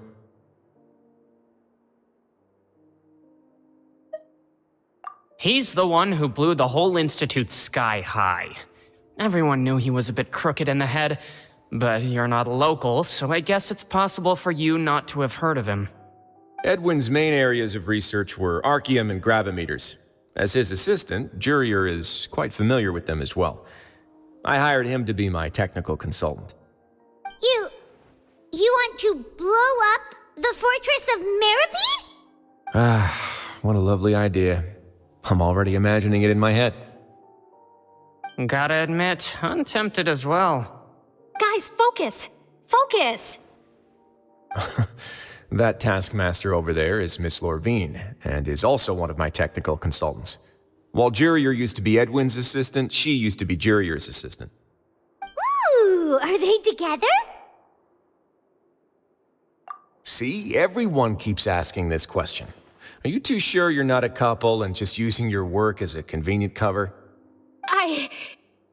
Your Grace, I am not in a relationship with this man. If I dated her, I'd officially be madder than Edwin. Jeez, forget I said anything then. Follow me. Whoa, there's another door that goes right up. Your constant amazement makes it seem like the fortress can do anything. But Paimon really thinks everything's super cool.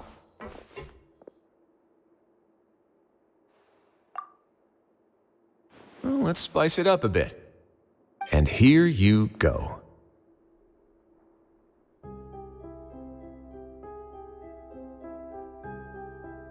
What a huge ship! This is also a production zone that Paimon's never seen before. What's going on? How much do you know about Fontanian history? Not much at all. Well, then maybe you haven't heard the story of ancient Lemuria. To give you a quick rundown, Fontaine used to be ruled by the Lemurian dynasty. According to legend, the Lemurian king Remus came to this land after being inspired by divine revelation and found the seer Sibila, who had taken on the form of a golden bee. Taking the golden bee with him and riding on a huge ship, the Fortuna, he created his nation above the surging waves. He called his nation Lemuria and used the Fortuna to incessantly search for new tribes and islands, calling on them to join his empire. There's a ship in this story too? Where there's water, there'll be ships. People believe that hope can always be found at the end of a voyage. Do you believe that too? To a point, I think. As you've already seen, I have a whole factory's worth of labor, materials, and technology at my disposal. Certainly can't hurt to give it a try. So the moment I began to speculate that the primordial sea might lie underneath the gate, I also began this project. Were you inspired by the legendary Fortuna? Maybe. Fontanians need something to hold on to cope with the impending disaster.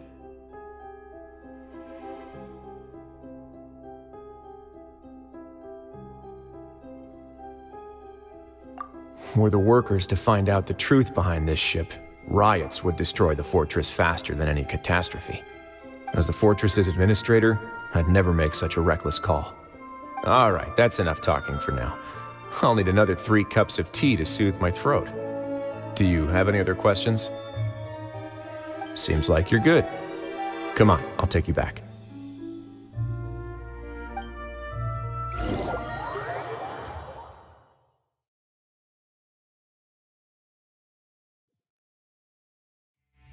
I'll leave you here for now. Oh, thank you so much. No worries. But don't forget, it's up to you whether or not you want to share what you just saw. What you do from here on out will likely affect those 3 as well.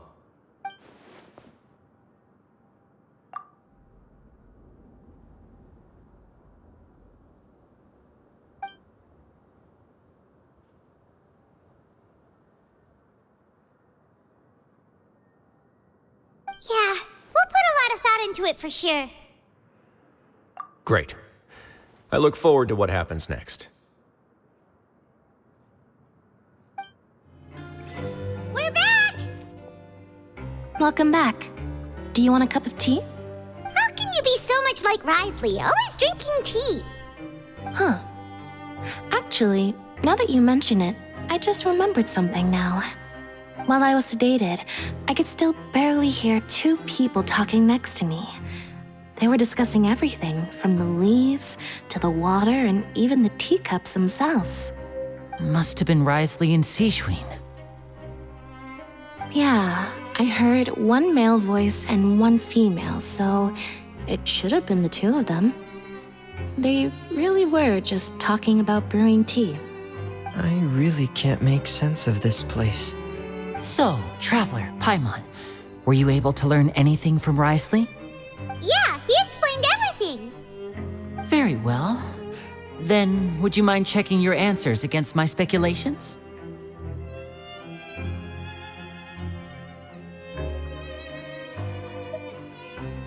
Yeah, I took the time to rest, so I'm feeling a lot more relaxed now. Nobody else is around, and Miss Sigewin is also busy with something or other. So let's just talk here. All right, then I'll posit my theories. I asked myself 3 questions. Firstly, why was Fremine affected by the primordial seawater? It was because he dove into the sea. My theory is, the long-lost primordial sea is probably very close to the fortress of Meripede. Ooh, he's good. He got that right on the first try. That's our Linny. Secondly, Wriothesley's attitude changed dramatically during the course of our stay here. He ignored us completely at first, then suddenly roadblocked us. Why? I spent quite a long time thinking about this. If he has been monitoring the Fatui since the very beginning, he probably ignored us at first because he was hoping we could find Master Child for him. What's more, the Fortress of Meripede is not part of Fontaine's court system, nor does it report to Udex Nervilet. Wriothesley is basically the king of a no-man's land. As long as the fortress doesn't do anything about Master Child's disappearance, Father can use it to pressure the Fontaine authorities. And while the 2 factions are pitted against each other, Wriothesley will be free to move between the parties of interest. If I had to guess, he probably has something that he's working on himself. It's likely related to the secret of the infirmary, but I just can't think of what it could be. You're super smart. Thanks so much. Then finally, there's the last question. If Wriothesley does have a plan, what could it be? All I know for now is that his plan probably has something to do with the changing nature of the seawater. He's even gotten Cloran to help him out. That can't be the full extent of what he's doing. There's probably a secret passageway behind the block in the infirmary, and there's something big in the fortress that most people here never get to see. He has a bargaining chip, and it could be important enough for Father to deal with him directly. I don't have enough information, so I have no idea what his chip might be. But let me guess. You have the last piece of the puzzle.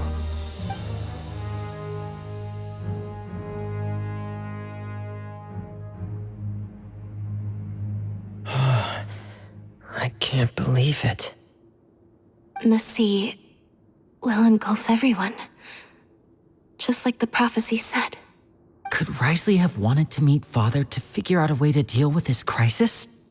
If you remember, I once mentioned that Father sees the House of the Hearth as her base of operations, and she truly wants to resolve the crisis. But how could Wriothesley have known that? Or perhaps he didn't know and just wanted to bring Father over to his side, which could be why he said he just wanted to negotiate. Yeah, that makes sense to me. I understand your concerns as well, Traveler. I'll figure out a way to pass this on to our father. No matter what, we're on your side. The 2 of you have already aided us far too much. We probably wouldn't be standing here right now if not for you. If you ever need anything else going forward, please come to the House of the Hearth at any time. Though you may not share the sentiment, after all that we've gone through together, the 3 of us basically see you as family now. You have my gratitude. Thank you for protecting Linny when it really mattered. And thank you for sharing the secrets of the fortress with us. We didn't think you were going to do it. Why are you being so formal all of a sudden?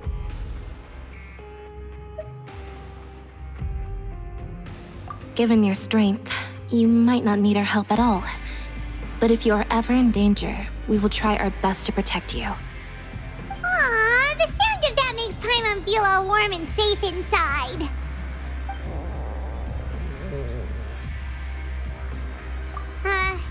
Paimon everyone's hungry. Oh, you've done so much already. Go get some food. Alright, then we'll catch you guys another time. I feel like I should try to become someone more capable of helping. You're incredibly helpful. Lenny thinks so too. Yeah, you two are always telling me not to push myself, but aren't you just like that as well? It's time for dinner. Welfare meals now being served in the coupon cafeteria. Come on, let's go pick up ours as well. Traveler and Paimon, over here. Are you here for dinner too, Miss Sijwin?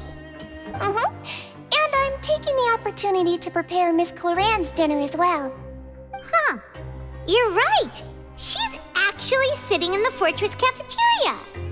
What would you like to eat? Yep, you can. I've already talked to our chef, Mr. Wolsey. It's all on me today, so you can get whatever you'd like.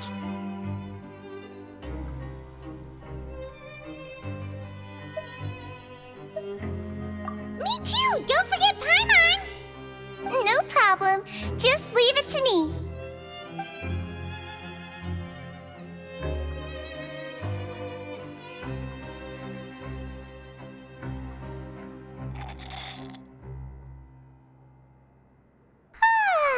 So delicious. Is this how it feels to be freeloaders? Wait a second, we did do plenty of work after all. Feeling full yet? How's the food? Delicious.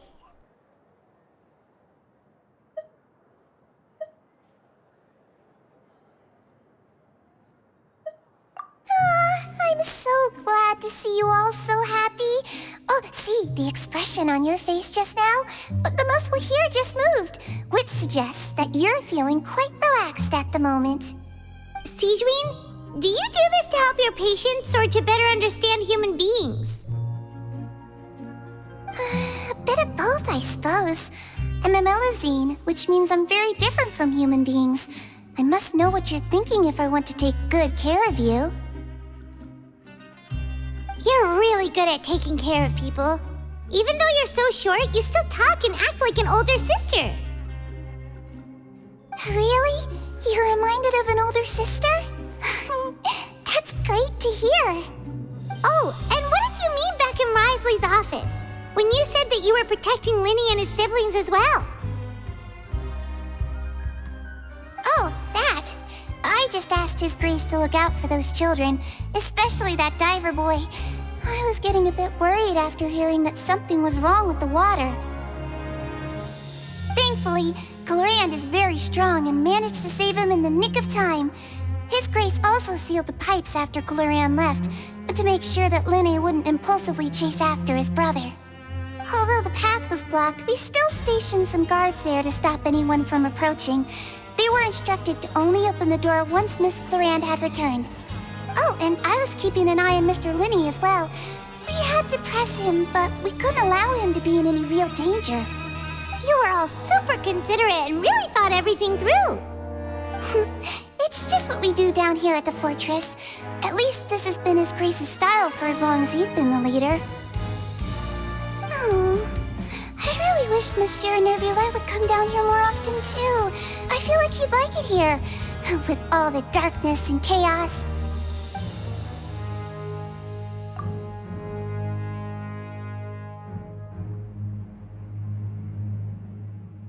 Get a good night's rest, you two. You both worked very hard. Cloran! Ah, it's you two. How's dinner? It's all right. Miss Sijwin really put in a lot of effort. So we heard that Risley invited you to come down to help, and you saved Fremine too! You sure work super fast! Oh, it was child's play. Still, Paimon didn't know even champion duelists could take on side jobs. Oh, and why aren't you eating with Sijwin and the Duke? Won't you get bored eating by yourself? Miss Sijwin was with you, and the Duke has business of his own. Actually, didn't Navia say that you went out for dinner with her as well? Yeah. First time in a long time. First time in a long time? So you mean you've gone out to dinner with her in the past? In the past, yes. You seem to be enjoying yourselves here.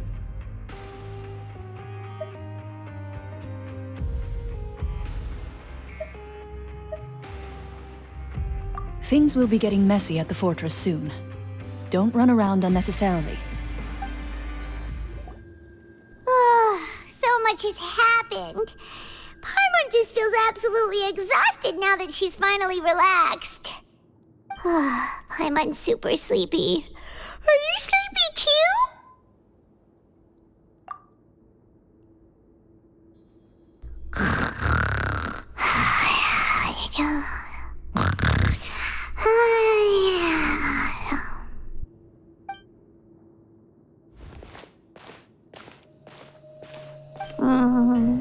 Delicious. Paimon wants seconds for free.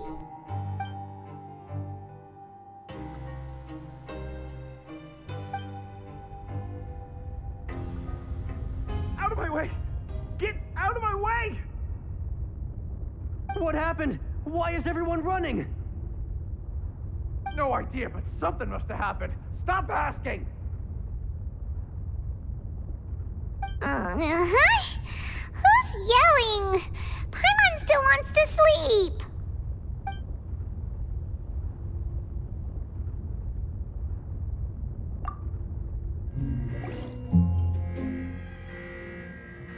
What happened? Why is everyone running around? Hey, what are you doing? No time to explain, mate. Goodbye. Hey, wait! What's wrong with these people? They won't even talk to us. They're here! Yeah, there you are! Oh, thank goodness! Quisto and Lavaroon, do you know what happened here?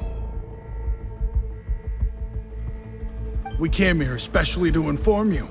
Something seems to have gone terribly wrong just now. His Grace is telling everyone to evacuate and get out of here. Lavaroon was saying you two are new here and you don't have many friends, so you might slip through the cracks. Haven't you heard all the stories like that? An evacuation is successfully completed, yet you only find out once you do a head count that 1 or 2 people are missing. Wait, weren't you the one who brought that up? Why is it suddenly my idea? Hey, shut up! Okay, whatever. The point is, you should come with us. Yeah, he said to get as far away as possible, upwards and outwards.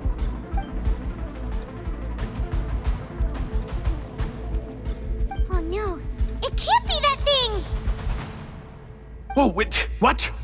What? Hey, where are you going? We have to go find the Duke! You two just go and get out! Go on without us! Hey! Be careful! Attention! Please evacuate upwards and outwards, upwards and outwards. If you're already at the topmost layer, then try to move as far outwards as possible.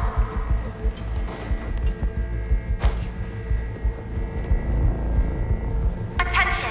Please evacuate upwards and outwards, upwards and outwards. If you're already at the topmost layer, then try to move as far outwards as possible.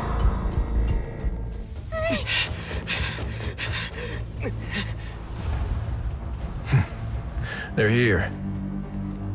Just like I said. What happened? Huh.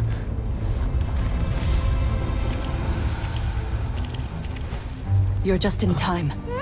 But be ready to run.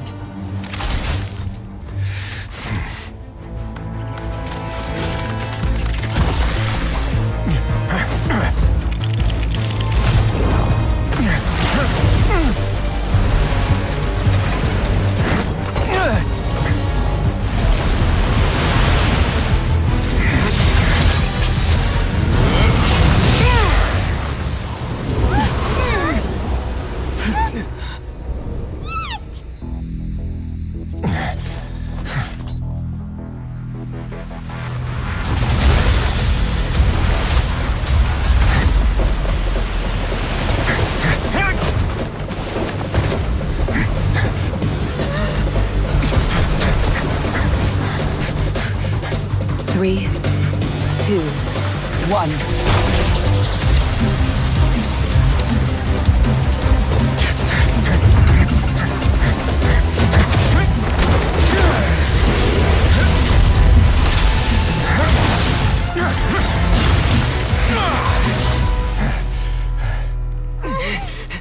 This won't hold it for long. Find Neuvillette. Tell him the defenses are about to collapse. Then what will happen to you? Until he arrives, we're the last line of defense.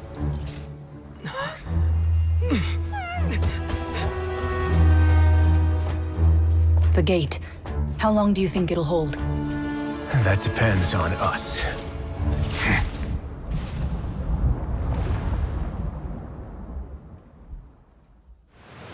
Neuvillette, why are you here? Traveler, I need you to head to the Opera House immediately. Farina will soon be meeting with the knave there. You must protect Farina and make sure she doesn't spend too much time alone with her. Will do. You have my sincerest gratitude.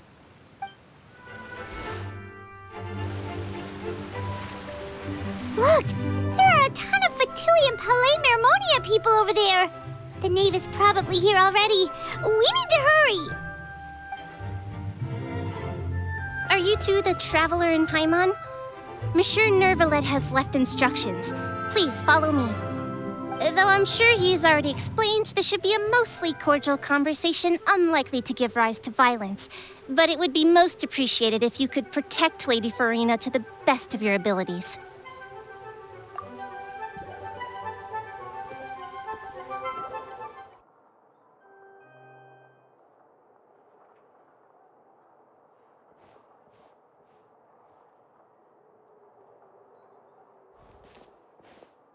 Oh, so you two are the honored guests Miss Farina mentioned. Of course, of course. How could they not attend a meeting such as this?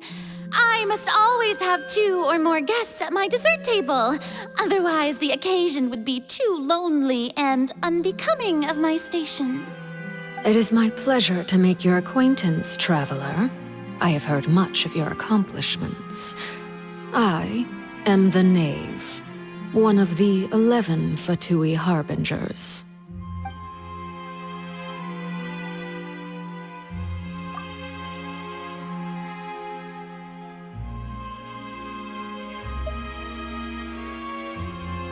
I've already prepared seats for you.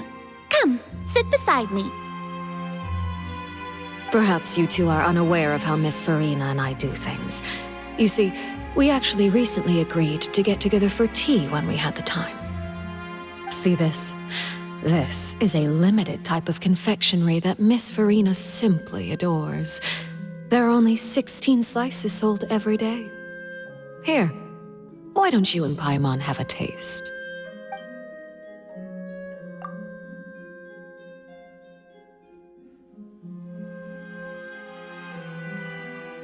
Traveler, what do you think of this cake?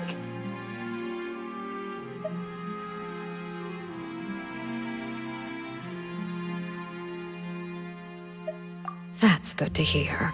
So what Child said was on the mark after all. You do share a taste in desserts with Farina and I.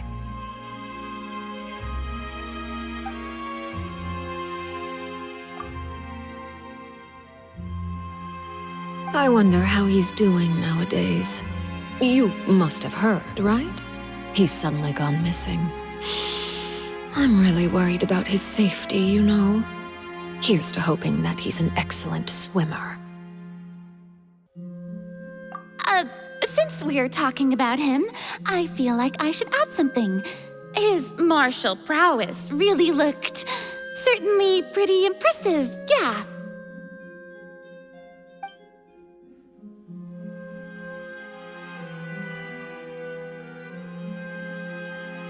Oh, so you're also familiar with his aptitude for fighting, Miss Farina. Oh, right. I almost forgot. Child was subdued by Iudex Neuvillette right in front of you. Against ordinary people, my colleague would never be on the back foot. But alas, he just never imagined he'd run into such a person. I must express my admiration for Monsieur Neuvillette.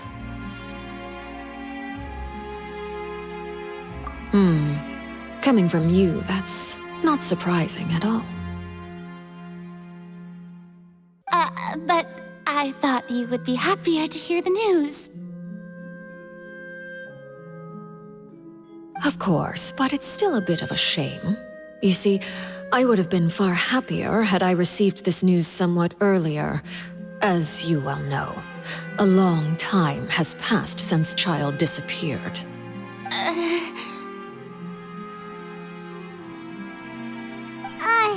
Well, in any case, there's no need to worry. We know for sure that Child is still alive. Oh, and just how do you know that?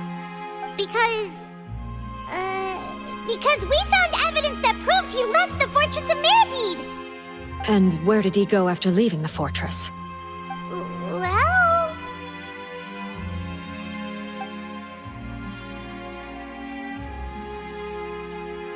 The Fortress of Mirapede lies deep beneath the waves. Unless he pranced right out of the main gate, he must have had to swim for it. Do you have any proof that he surfaced safely?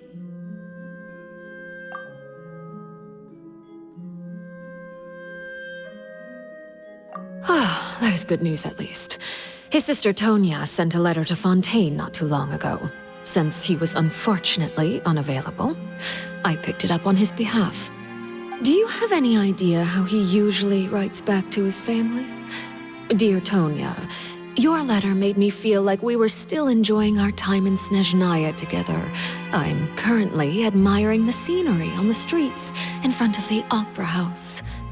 Is it something like that?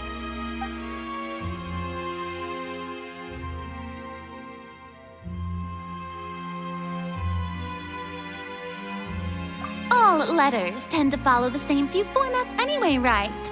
As long as the contents are accurate, it doesn't matter so much how it's written or how it's worded.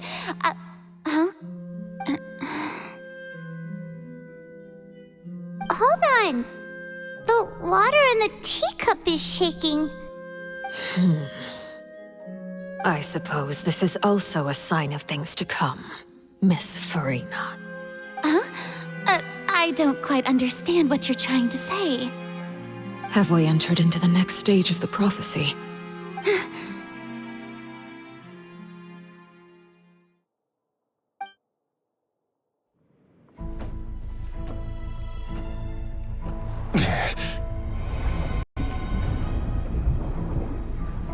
My thanks to you both. I will take it from here.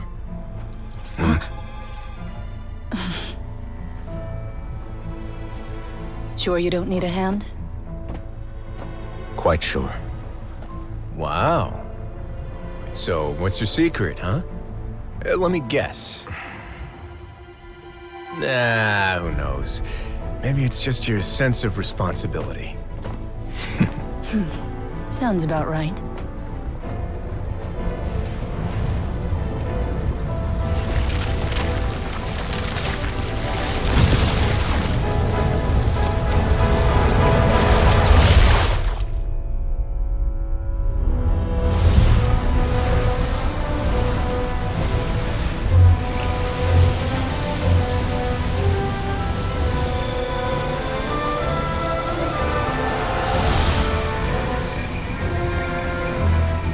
Day may come when the prophecy is fulfilled and the waters burst forth. But it is not this day! This ancient power could easily obliterate an entire race. A tsunami of fury would unleash endless catastrophe.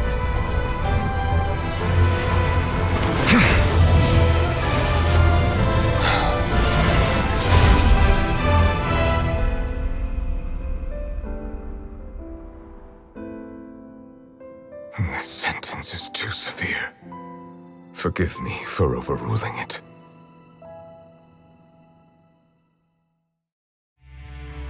All right. Seems like the problem inside has been suppressed. Let me guess, we're safe for now. Indeed. But only for now. I win this bet. You owe me a present. Very well. It was indeed just as you said. You made a bet? We made a bet on the size of your entourage. Cloran thought you wouldn't come down by yourself. I figured you would have at least brought a few people along for appearance's sake. It appears I underestimated just how confidential the mission was. Shouldn't you have gotten used to confidential missions by now? That's just how the courts operate. So what gift must the loser give? Tea? He already has tons of tea in his office. I'm thinking about a set of legal codices. That wouldn't happen to be a dig at my lack of legal awareness, would it? Well, I'm sure His Grace doesn't consider the fortress to be outside the law. I was under the impression the residents of a place like this would be uninterested in the legal codices. That was obviously a joke. Anyway, you've still got some unfinished business to attend to in the overworld, correct?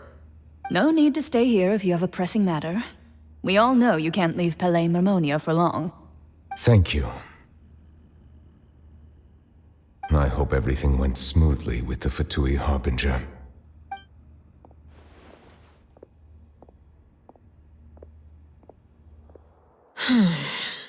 I must say, we've spent long enough playing house. Miss Farina, as the Hydro Archon, I am sure you understand the exact meaning of the phenomenon we just witnessed. Or should I say, that's what I originally thought. But looking at your expression, was I wrong? And you haven't a clue?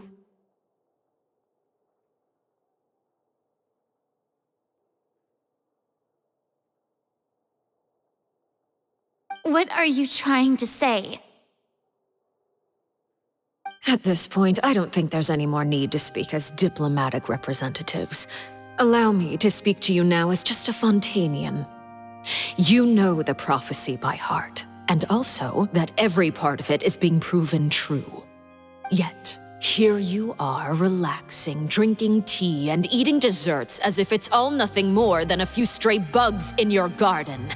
Do you really think that's acceptable? The prophecy's hanging above our necks like a guillotine. Every faction is looking for a way to either avert the disaster or save their own. Even the orphans of the House of the Hearth have devoted everything to saving their homeland. But you? It beggars belief just how nonchalant and carefree you have been. From the very beginning, you, the god Focalor, you have utterly failed to take action. You're wrong. I've never ignored the prophecy, nor have I just been passing the time in self-indulgence. Retract your accusation and stop doubting the wisdom of the gods with such absurd conjectures. I am not alone in my doubts, you know. All the children of Fontaine may be harboring the exact same thoughts right now. Oh, great Hydro Archon. How are you going to save them? Save us? How are the people you've sworn to protect supposed to survive in a land that will soon disappear beneath the waves? I have my ways, and I've been working on them for all this time. Even if you look down upon me, you have no right to judge me. Fontaine will be saved. Even if I still cannot see the true future right now, as long as I continue on as I am, I will be able to hold my head up high!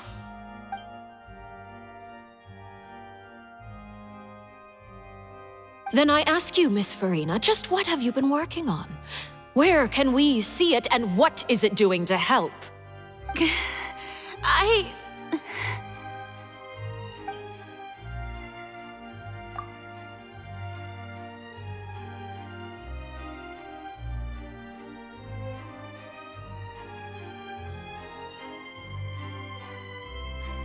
My machinations are just like the prophecy itself.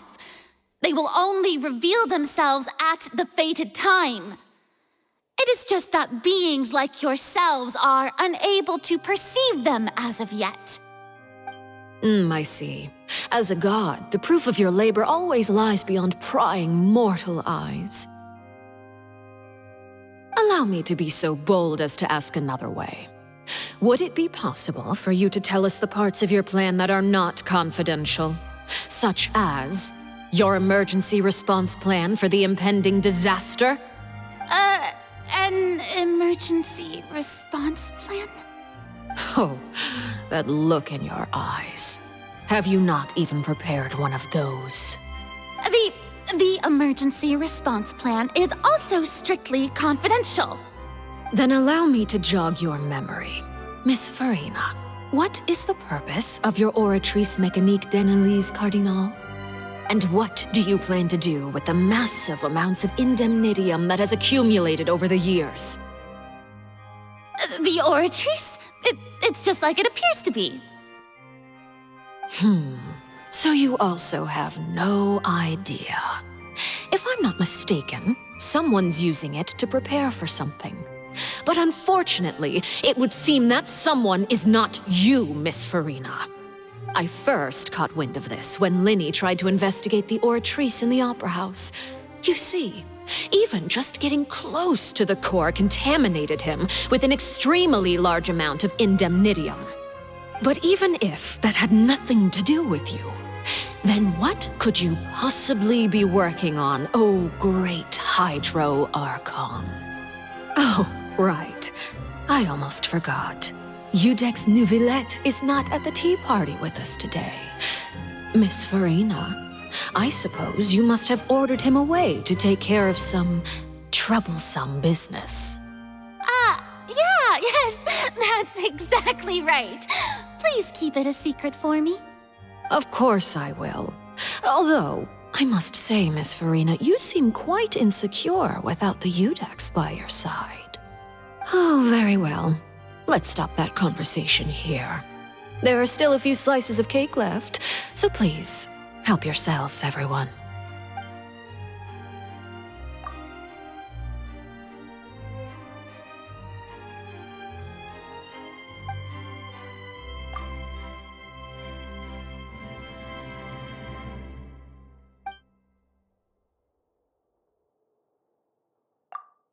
Traveler, I heard that you were recently commissioned to handle a few matters on behalf of the Udex.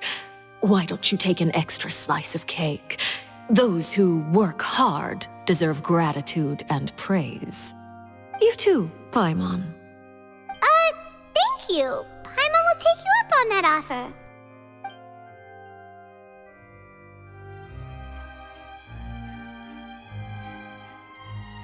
Oh, Paimon's super full. That cake was great. If it's on my tea table, it must be of the highest quality. Yes, and we must thank the knave for bringing these over as well. You're welcome. I'm sure the cake also felt greatly honored to be featured at Miss Farina's table. And I was merely catering to Miss Farina's tastes, seeking a chance to chat over tea. It is getting late. Why don't we call it a day? There are still a few matters that I need to take care of, so I must take my leave now. Very well. We'll end it here. Mind seeing me off, Traveler? We could use the opportunity to discuss Child before I must be on my way. Paimon's coming too!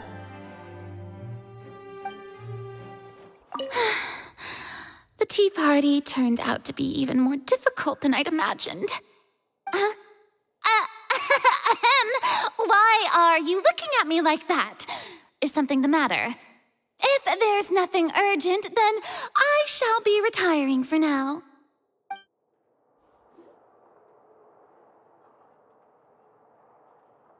I'm glad that you were willing to come with me. Of course, Child was just an excuse. I have no interest in your dealings with him. That's what Paimon thought. You lent your aid to the children of the House of the Hearth. As their father, I would like to express my gratitude.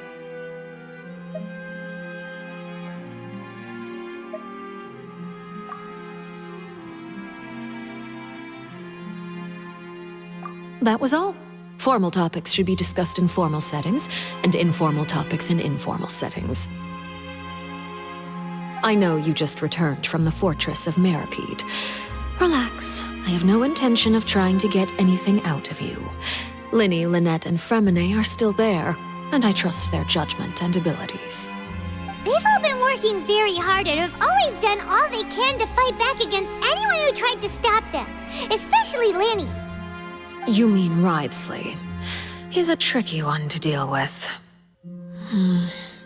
It's unfortunate that Linny's so eager to prove himself that he can't learn to rely on others, including me.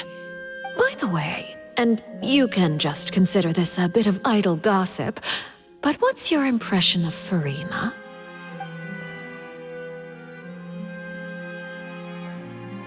You are outside of our disputes, and the freest person in all of Fontaine, able to move around most easily.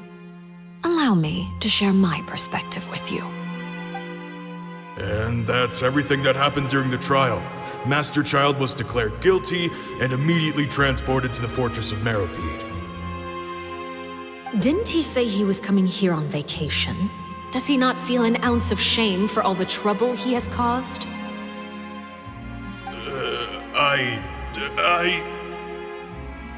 Forget it. He did give us an opportunity. I will be meeting someone shortly. Do you require help with any preparations? No need. I will take care of it myself. I need to meet with Furina, the Hydro Archon. She is at the heart of Fontaine. But what's fascinating about her is that she often seems more like a celebrity than a working Archon. Oh? Come over here, you little critter, you!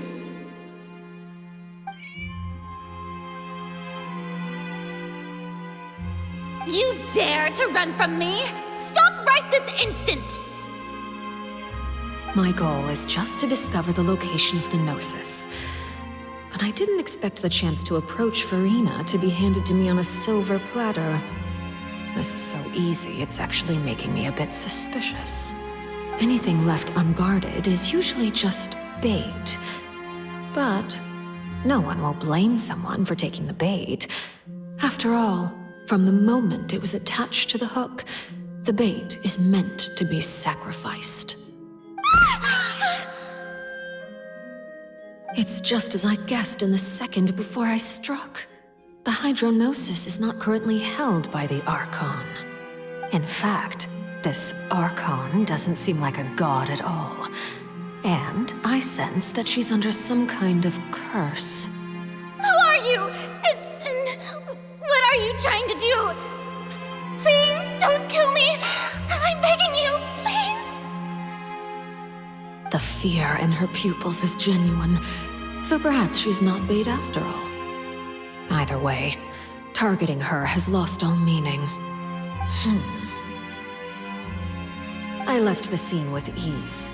Nobody came looking for me, and nobody could serve as a witness to my near assassination of Focalor. I suspect even Furina dares not mention this incident to anyone. Not long after, my informants confirmed what I had guessed. After returning to her quarters, Furina quietly cried alone. She was so scared that she could not sleep that night, nor could she even bring herself to eat her cake. There's no doubt that there's something wrong with her. I began to entertain the possibility that she is not the true Hydro Archon. Perhaps Eudex Neuvillette is actually the genuine article. I have to find the Gnosis. If the Neuvillette hypothesis is correct, he is probably in possession of it. Alternatively, it might have been hidden in a place that's hard for ordinary people to access. Yes, Father. My dear children, please speak. News from the Fortress of Meripede. Master Child has gone missing. On top of that, the contacts and guards we bribed at the fortress have all gone quiet as well. Probably the handiwork of that Wriothesley. I'm afraid so. This is a good opportunity. The value of a Harbinger is much higher than most would imagine. we now have an excuse to exert diplomatic pressure on the Fontaine authorities. Set up a meeting for me. I would like to meet the Hydro Archon and Iudex Neuvillette. Oh, and I have an additional mission for you three. Yes, Father. Tartaglia's disappearance was not a part of my plan, but I can use it to make a breakthrough. With this as my excuse, I can ask for an official audience and continue my investigation of Farina and Iudex Neuvillette. The initiative belongs to the House of the Hearth. My wish to investigate the fortress of Meripede will be a front. Lenny and his group will be responsible for the actual intelligence gathering. You should know the rest. Lenny's group is quite close to you, so they wouldn't have hidden anything from you. You attacked the Hydro Archon? It wouldn't mean anything, even if you shouted it from the rooftops. After all, even Farina herself is still pretending that nothing of that sort ever happened. Alright then. I've now had 2 chances to enjoy tea with Farina. I have to say, the leadership of Fontaine is even more inscrutable than I had imagined. I once surmised that Iudex Neuvillette must be the Hydro Archon, but now, that doesn't seem right to me either. I am a servant of Her Majesty the Tsaritsa. Over my years of service, I've learned how a real Archon conducts and carries themselves. Whether Iudex Neuvillette or Farina, neither fits the bill. It's hard to imagine either of them as the Archon. Of course, that is all just how I feel. Gut feelings often do not require justification. It is, however, quite amusing to me that after all my years working in intelligence gathering, I've come to realize I am at a complete loss regarding the identity of the god of the land of my birth. Don't you think Fontaine is quite intriguing? A catastrophe looms, yet many secrets have yet to rise to the surface. It looks like Fontainians will have no choice but to save themselves. Ultimately, though, one must survive in order to do anything else. Should the need arise, I would be happy to cooperate with you. You don't need to commit to anything right now, of course. I have a feeling that the situation will continue to evolve, and as your name is often connected with noble deeds, I'm sure we will work together someday. He certainly returned quickly. You must want to catch up with each other, so I'll leave you to him.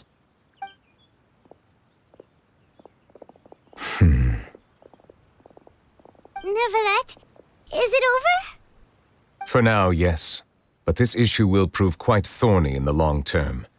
I'm concerned that sooner or later the prophesized events will occur. Thank you for protecting Farina. To put it simply, I used my power to force back the Primordial Sea and reseal the sluice gate.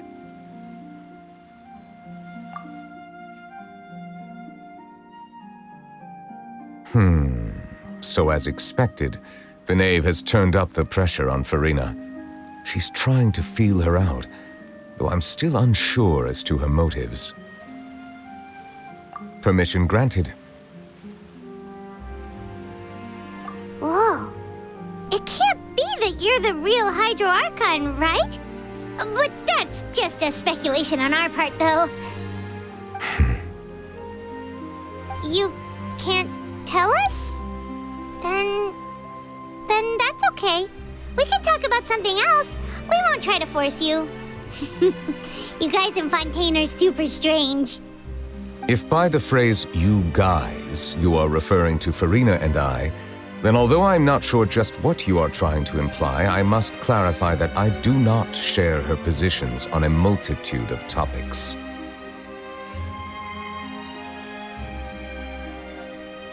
I believe so. The fortress has a long and complex history. It has seen much grief and suffering. And now, another catastrophe will soon be upon us. I mourn this turn of events. Huh? Why is it raining all of a sudden?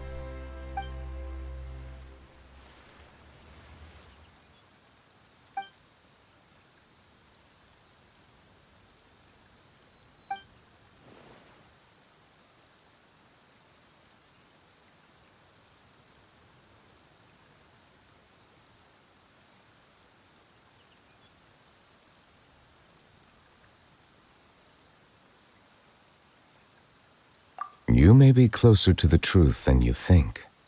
Oh? And what are you thinking? The dragon of... what? Huh? Please do not be so surprised. Farina?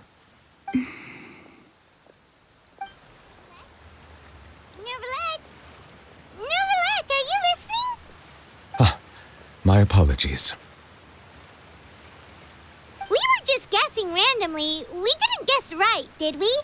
You're not actually the dragon sovereign of water, right? Well, if you don't want to confirm or deny... You guessed correctly. I sincerely hope you'll be able to keep this a secret for me. Right, of course. We'll definitely help you keep it a secret. There's still something Paimon wants to ask you, though. Please, go ahead. Well, if you are the dragon sovereign of water, and you were able to force back the primordial sea from the fortress, then since Fontaine's prophecy is all about seawater, couldn't you just use your power to solve the crisis? None of the currently living dragon sovereigns in the world, myself included, possess our full dragonhood. They say that when the first usurper arrived on Tivat, they seized a part of the dragon's power. Today, that stolen power is the basis of the Archon's authorities. There are 7 elemental Archons and 7 matching dragon sovereigns. The dragon sovereign of water who lived through that era perished a long time ago. As their successor, I know far less of that part of our ancient history. In any case, I believe I will not be able to do much unless the Archon disappears and returns their elemental authority to me.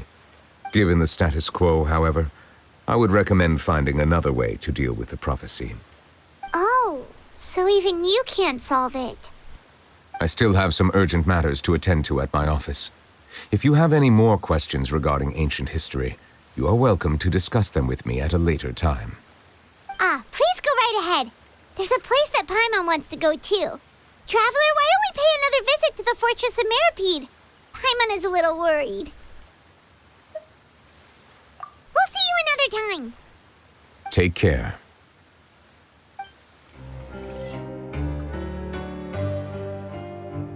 Now guess, what suit will this next card be? A bare-teeth cat? Well, well, look who it is. Traveler, Paimon. Hello, everyone. Looks like you're recovering nicely from it, eh? Mm-hmm. Thanks to everyone's support. Oh, right. I managed to work up the courage to thank Miss Clarant in person. Whoa, how did she react? She told me that it was nothing. It was as if saving a life wasn't a big deal to her at all. She also told me not to worry about it. She didn't want to stress you out, that's all. She's right, and it's best not to dwell on it. Yeah. Okay, but check this out. We went back to the Opera House and we met the knave. You met Father? Did she say anything to you? She said a few things that were, a bit hard to understand. And also that she's looking forward to working with us in the future. Her attitude towards you is even better than what we'd imagined. That's fantastic. You should believe her. She has her own way of doing things, and she'll do everything in her power to help those she considers close, which now might also include you. Mm-hmm. Father is very capable, and also trustworthy. Oh, Paimon just remembered that she thought Linny was a bit too proud as well. She said that you should learn how to rely on others sometimes. Got it. Huh. That does sound like something that father would say. Hey! Are you going to stay here for the next few days? Looks like it, yeah. Excellent. I will host a tea party. For real? Then Paimon wants another serving of cake. Another implies that you were already served some delicious cake while you were up there. How lovely. Well, next time, you're going to have tea and snacks with us. We should start preparing that tea party. Oh, that's a great idea. I'm all for it. I'll help you set it up. Sijuin! Traveler, Paimon, you're back! Are you still doing all right? Did either of you get hurt? We're fine, but what about you guys? It was such a huge mess. How bad was it? A few people sustained superficial injuries, but that's about the extent of the damage. Monsieur Nervulette paid us a visit. It was all thanks to him that we managed to suppress the crisis for the time being. Of course, we must also thank you for the help you provided. How did Nervulette know that he was needed here? Well, Monsieur Nervulette has strong resonance with the hydro element. When the water level rises, he can feel the waves produced. I ran into the bombshell bros while bandaging the injuries of the wounded. They were mumbling the whole time about how you just ran down without a word. I'm so relieved to see that you're both all right. If you're not too pressed for time, please stay with us a few more days. Just let me know if you get a craving for any particular dish, so I can have Mr. Wolsey get your meals prepared. Oh, and please feel free to visit the infirmary for a break at any time. I'd like to take the opportunity to spend some more time observing your facial muscles as well. Your happy smiles are quite contagious, you know. They're so memorable, and I've missed them immensely while you were gone. If you can find the time, please stay at the fortress for just a while longer. You guys are back? Crystal! Macaroon! You guys didn't get caught and thrown back down here, right? Huh? No, not at all. And here I thought you'd managed to escape from jail during all the commotion. I'd held you up as legendary jailbreakers, but now you're telling me you just never left? We're sorry, but we just had some business to take care of. All right. There's no need to get caught up in the details. We're just relieved to see you. He was super worried about you, you know. Hey, it wasn't just me. Weren't you super worried as well? Something like that, yeah. I was also transferred to work in the kitchen a few days ago. I can still hear Quisto mumbling to the carrots. Are those two all right? Do you think they made it out alive? Whenever he'd say that, I'd tell him I'm sure they're fine. Wherever they are, they're kicking back with drinks in hand, enjoying the lovely scenery. Hey, there's nothing wrong with worrying about your prison pals, is there? I mean, considering how they always love listening to all my gossip. These two. They sure are a lot warmer and friendlier than when Paimon first met them.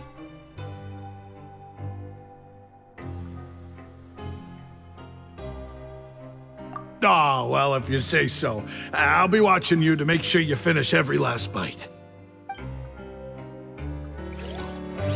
Hey, why don't we have a meal with those two one of these days? You want to cook for them yourself? Why not? Good chance to show them what I can do. Courier, Miss Sijuin told me you still haven't eaten. Yeah, I was working on something, so I forgot. That's no excuse for... Huh? It's you two. Junior! Lurvine! We're back! Hello there. It's been quite the mess here recently. How have you been? And you? Are you still taking the secret passageway from the infirmary to work on the ship? Yep. That is still top secret, though, so don't say a word to anyone. It can be a bit annoying when there are lots of people in the infirmary, but I still prefer taking that route over the one from the Duke's office. I mean, the infirmary does make it easier for you to slack off. Oh yeah? Then why are you also here so much? You two really are just using your jobs as a cover for your relationship, aren't you? Not at all!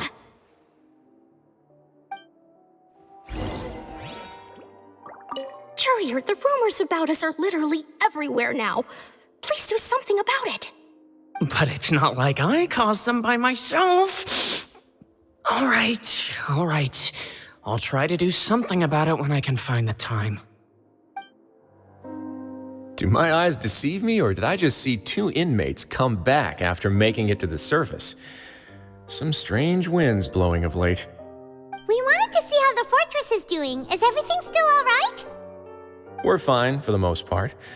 Neuvillette came down and took care of the worst of it. If that's the case, why don't you just ask him to stay here? Oh, yeah, what a brilliant plan. Let's go convince the Eudex himself to exchange the Courts of Fontaine for a puddle of water in the middle of nowhere. He came here in a hurry and left without even stopping for a cup of tea. He did remember to take Miss Sigewinne's gift with him, though. He sure sounds super busy. Miss Clorand has left as well. She also took her gift from Miss Sigewinne. Were the gifts milkshakes?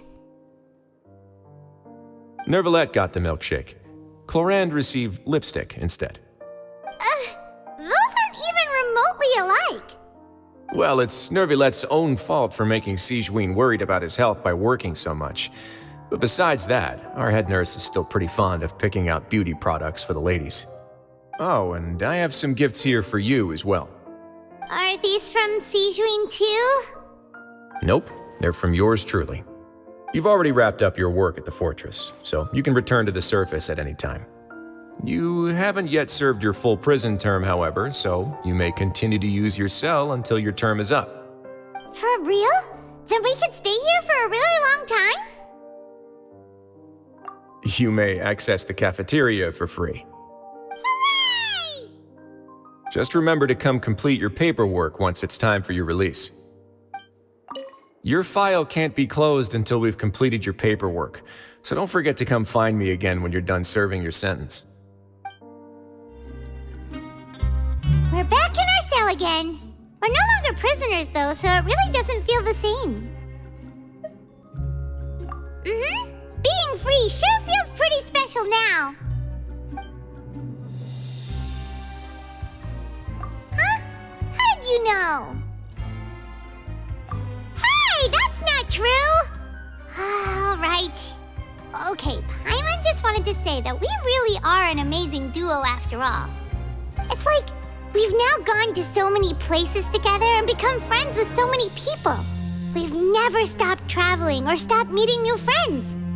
There are so many bad things in the world, and we're just 2 people, but we've still been solving problems no matter where we go.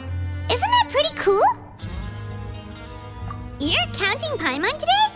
Aren't you the only adventurer here? Then let's ask Catherine to give Paimon an adventurer handbook as well. Paimon will also be an adventurer from today forward. Just the thoughts making Paimon giddy. Paimon's gonna crash, so you sleep soon too.